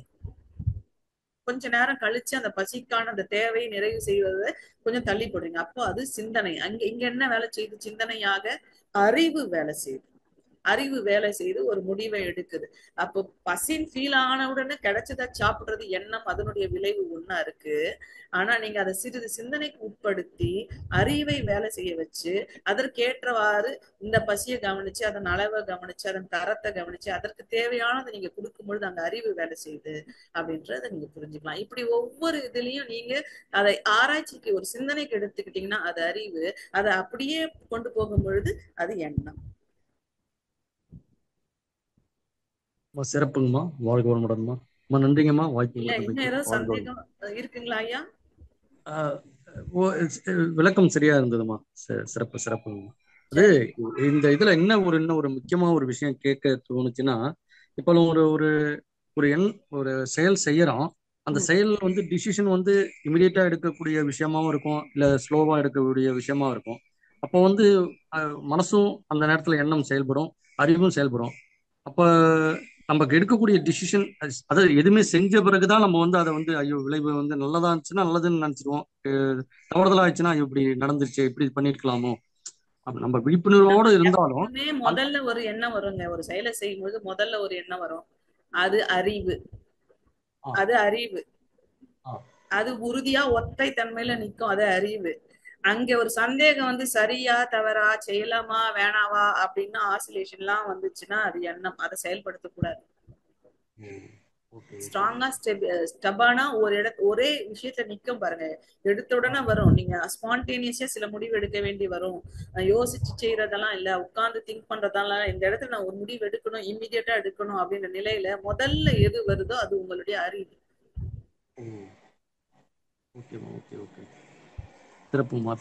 அங்க வந்து ஆசிலேஷனே இல்ல. அதுக்கப்புறம் நம்மளுடைய வெளியே பெற்ற எக்ஸ்பீரியன்ஸ் எல்லாம் வச்சு யோசனைக்குள்ள போயிட்டு சொல்லுவாங்க பாருங்க. அப்ப ரெண்டு டுயல் ரோலுக்கு போயிடும். சரியா தப்பா செய்யலாமா வேணாமான்னு ஆசிலேஷனுக்கு வந்துடும். அதை நம்ம செயல்படுத்த கூடாது. சரிங்க, நன்றி. நன்றிங்கம்மா. வாழ்க வளமுடன்மா. வாய்ப்பு கொடுத்தமைக்கு நன்றிங்கம்மா. வாழ்க வளமுடன். வாழ்க வளமுடன் ஐயா. அடுத்த அன்பராக TKP செல்வம் ஐயா அவர்களை அன்புடன் அழைக்கின்றோம். வாழ்க வளமுடன். வாழ்க வளமுடன் ஐயா. அரக்கோணம் ஜோதிநகர் மனவளைக்கலை மன்றத்துல துணை பேராசிரியர் இருக்குமா. நான் மன்றத்துல இது ஒன்று இருக்கேன். அது நான் ரொம்ப அருமையா இருந்தோமா உங்க ஸ்பீச்சு. மகரிஷியனுடைய இதுக்கு எண்ணங்கள் எல்லாமே அருமையா சொன்னீங்க. மனத்தை பத்தி சொன்னீங்க, கருமயத்தை பத்தி சொன்னீங்க. ரொம்ப நல்லா, சந்தேகம்லாம் எதுவும் இல்லைங்க. ரொம்ப நல்லா இருந்தது. என் பேரு நல்ல இந்த வார்த்தைகள் எல்லாருக்கும் எடுத்து சொல்லக்கூடிய சக்தி படைக்கிற அளவுக்கு இந்த மகரிஷியுடைய எண்ணங்கள் அப்படியே நல்லா பதிகிற மாதிரி இருந்துங்க. இவ்வளவுலாம் இருக்கா, இது இதுக்கு தொடர்பு இருக்கா, இதெல்லாம் ஒண்ணாவும் இருக்கா என்ற எண்ணத்தை நல்லா புரிஞ்சுக்கணுமா. உங்களுடைய ஸ்பீச் ரொம்ப நல்லா இருந்தது. வாழ்க வளமுடன்மா. ரொம்ப நன்றிங்க. வாழ்க வளமுடன். நன்றிம்மா. அருள்நிதி இந்திராணி அம்மா அவர்கள் வந்திருக்கிறாங்க. அவங்க நீங்க அம்மாட்ட கேள்வி கேட்கலாமா? நன்றி அம்மா. வாழ்க வளமுடன். வாழ்க வளமுடன். வளமுடன் அம்மா. பரிமளாமா. வாழ்க வளமுடன். வாழ்க வளம். மிக சிறப்பான சிந்தனை உரையம்மா. ரொம்ப நல்லா இருந்தது. கேட்கறதுக்கு தெளிவாகவும் புரியுறபடியா இருந்ததும்மா. ஒரு சந்தேகம், ஒரு நிகழ்வு பார்த்த உடனே நம்ம ரியாக்ட் பண்றது நம்மளோட அறிவுன்னு சொன்னீங்க. அப்படின்னா அதை பார்த்துட்டு உடனே ரியாக்ட் பண்ணாம இதுல நாம என்ட்ராகலாமா கூடாதா அப்படின்னு யோசிச்சு பிறகு செய்யறது சரியா இருக்குமா? எதுமா சரியானது? அந்த ஸ்பான்டேனியஸ் ரியாக்ஷன் அப்படின்றது ஒரு நெருக்கடியான சூழல்ல அவர் என்ன கேட்டாருன்னா, நான் இப்போ யோசிக்கிறதுக்கெல்லாம் நேரம் இல்லைங்க, இப்போ இந்த நிமிஷம் நான் டிசிஷன் எடுக்கணும். அப்போ என்னுடைய மனசு வேலை செய்தா அறிவு வேலை செய்யாதா, அதாவது எண்ணம் வேலை செய்தா அறிவு வேலை செய்தா நான் எப்படி தெரிஞ்சுக்கிறது அப்படின்னு கேட்டார். அப்போ ஒரு நெருக்கடியான நேரத்துல எல்லாம் அறிவு தாங்க வேலை செய்யும். ஏன்னா அந்த அறிவு இந்த உடலை, இந்த உயிரை பாதுகாக்கிற அறிவோடு இருக்கு. ஸ்பான்டேனியஸ் ரியாக்ஷன், ஒரு கல்லு குத்துது, நீங்க டக்குனு காலை ஒதுறீங்களா இல்லையா? யோசனை செய்யல, செய்யல. ஏன்? அந்த துன்பத்தில இருந்து உங்களை பாதுகாக்கணும். அப்போ அந்த மாதிரி யோசிக்குவதற்கு நேரம் இல்லாமல் ஒரு எண்ணம் வருது, ஒரு செயல் நம்ம செய்யறோம் அப்படின்றது அறிவான செயல் தான், அதை நம்ம பாதுகாக்கணும் அப்படின்னு சொன்னேன். மற்றபடி நமக்கு வந்து இயல்பா நம்மளுடைய தினசரி கடமைகள்ல செய்யறதுல கூட நம்ம சிந்தனை செய்துதான், யோசிச்சுதான் செய்யணும். ஏன்னா நம்ம சுவாமி சொல்றாங்க இல்ல, முற்கால அனுபவம் இல்லையா, தற்கால செயல், எதிர்கால விளைவு, இவற்றையெல்லாம் உணர்ந்து நம்ம சொல்ற செயலை நம்ம செஞ்சோம்னா விளைவு நல்லா இருக்கும். அவன் தான் ஞானி, அவன் தான் எண்ணத்தை சரியான வழியில ஆராய்ச்சியும் விழிப்புலையும் வைக்க தெரிஞ்சுக்குவேன் அப்படின்னு சொல்றாரு. அப்போ நம்மளுடைய பாஸ்ட் எக்ஸ்பீரியன்ஸும் இப்ப நாம எங்க இருக்கோம், என்ன செய்ய போறோம், என்ன நிலையில இருக்கும், இதை செஞ்சா என்ன விளைவு வரும் அப்படின்றதையும் நம்ம சேர்த்து கணிச்சுதான் ஒரு எண்ணத்தை செயலாக்குறதுக்கு கொண்டு போகணும். நன்றிம்மா. வாழ்க வளமுடன். நல்ல விளக்கம். வாழ்க வளமுடன். வாழ்க வளமுடன். வாழ்க வளமுடன் அம்மா. வாழ்க வளமுடன் அம்மா. நிகழ்ச்சியை நிறைவு செய்துக்கலாங்களாமா? செஞ்சுக்கலாங்கம்மா. ரொம்ப ரொம்ப நன்றிங்கம்மா. ரொம்ப அருமையா நீங்க ஒருங்கிணைச்சிங்க. ரொம்ப நன்றி. இதற்கு பின்னாடி இருக்கக்கூடிய ஐடி துறையில் இருக்கக்கூடிய அத்தனை தம்பிமார்களுக்கும் மனம் கனிந்த நன்றி. இந்த வாய்ப்பை வழங்கிய உலக சமுதாய சேவா சங்கம், ஐடி துறை, WCSC ஸ்மார்ட் எல்லாம் ஒருங்கிணைச்ச அத்தனை பேருக்கும், பெயர் விடுபட்டு போனவர்களுக்குமே மனம் கனிந்த நன்றிகள். வாழ்க வளமுடன், வாழ்க வளமுடன், வாழ்க வளமுடன். நம் கடமை அறவாழ்வின் நாட்டு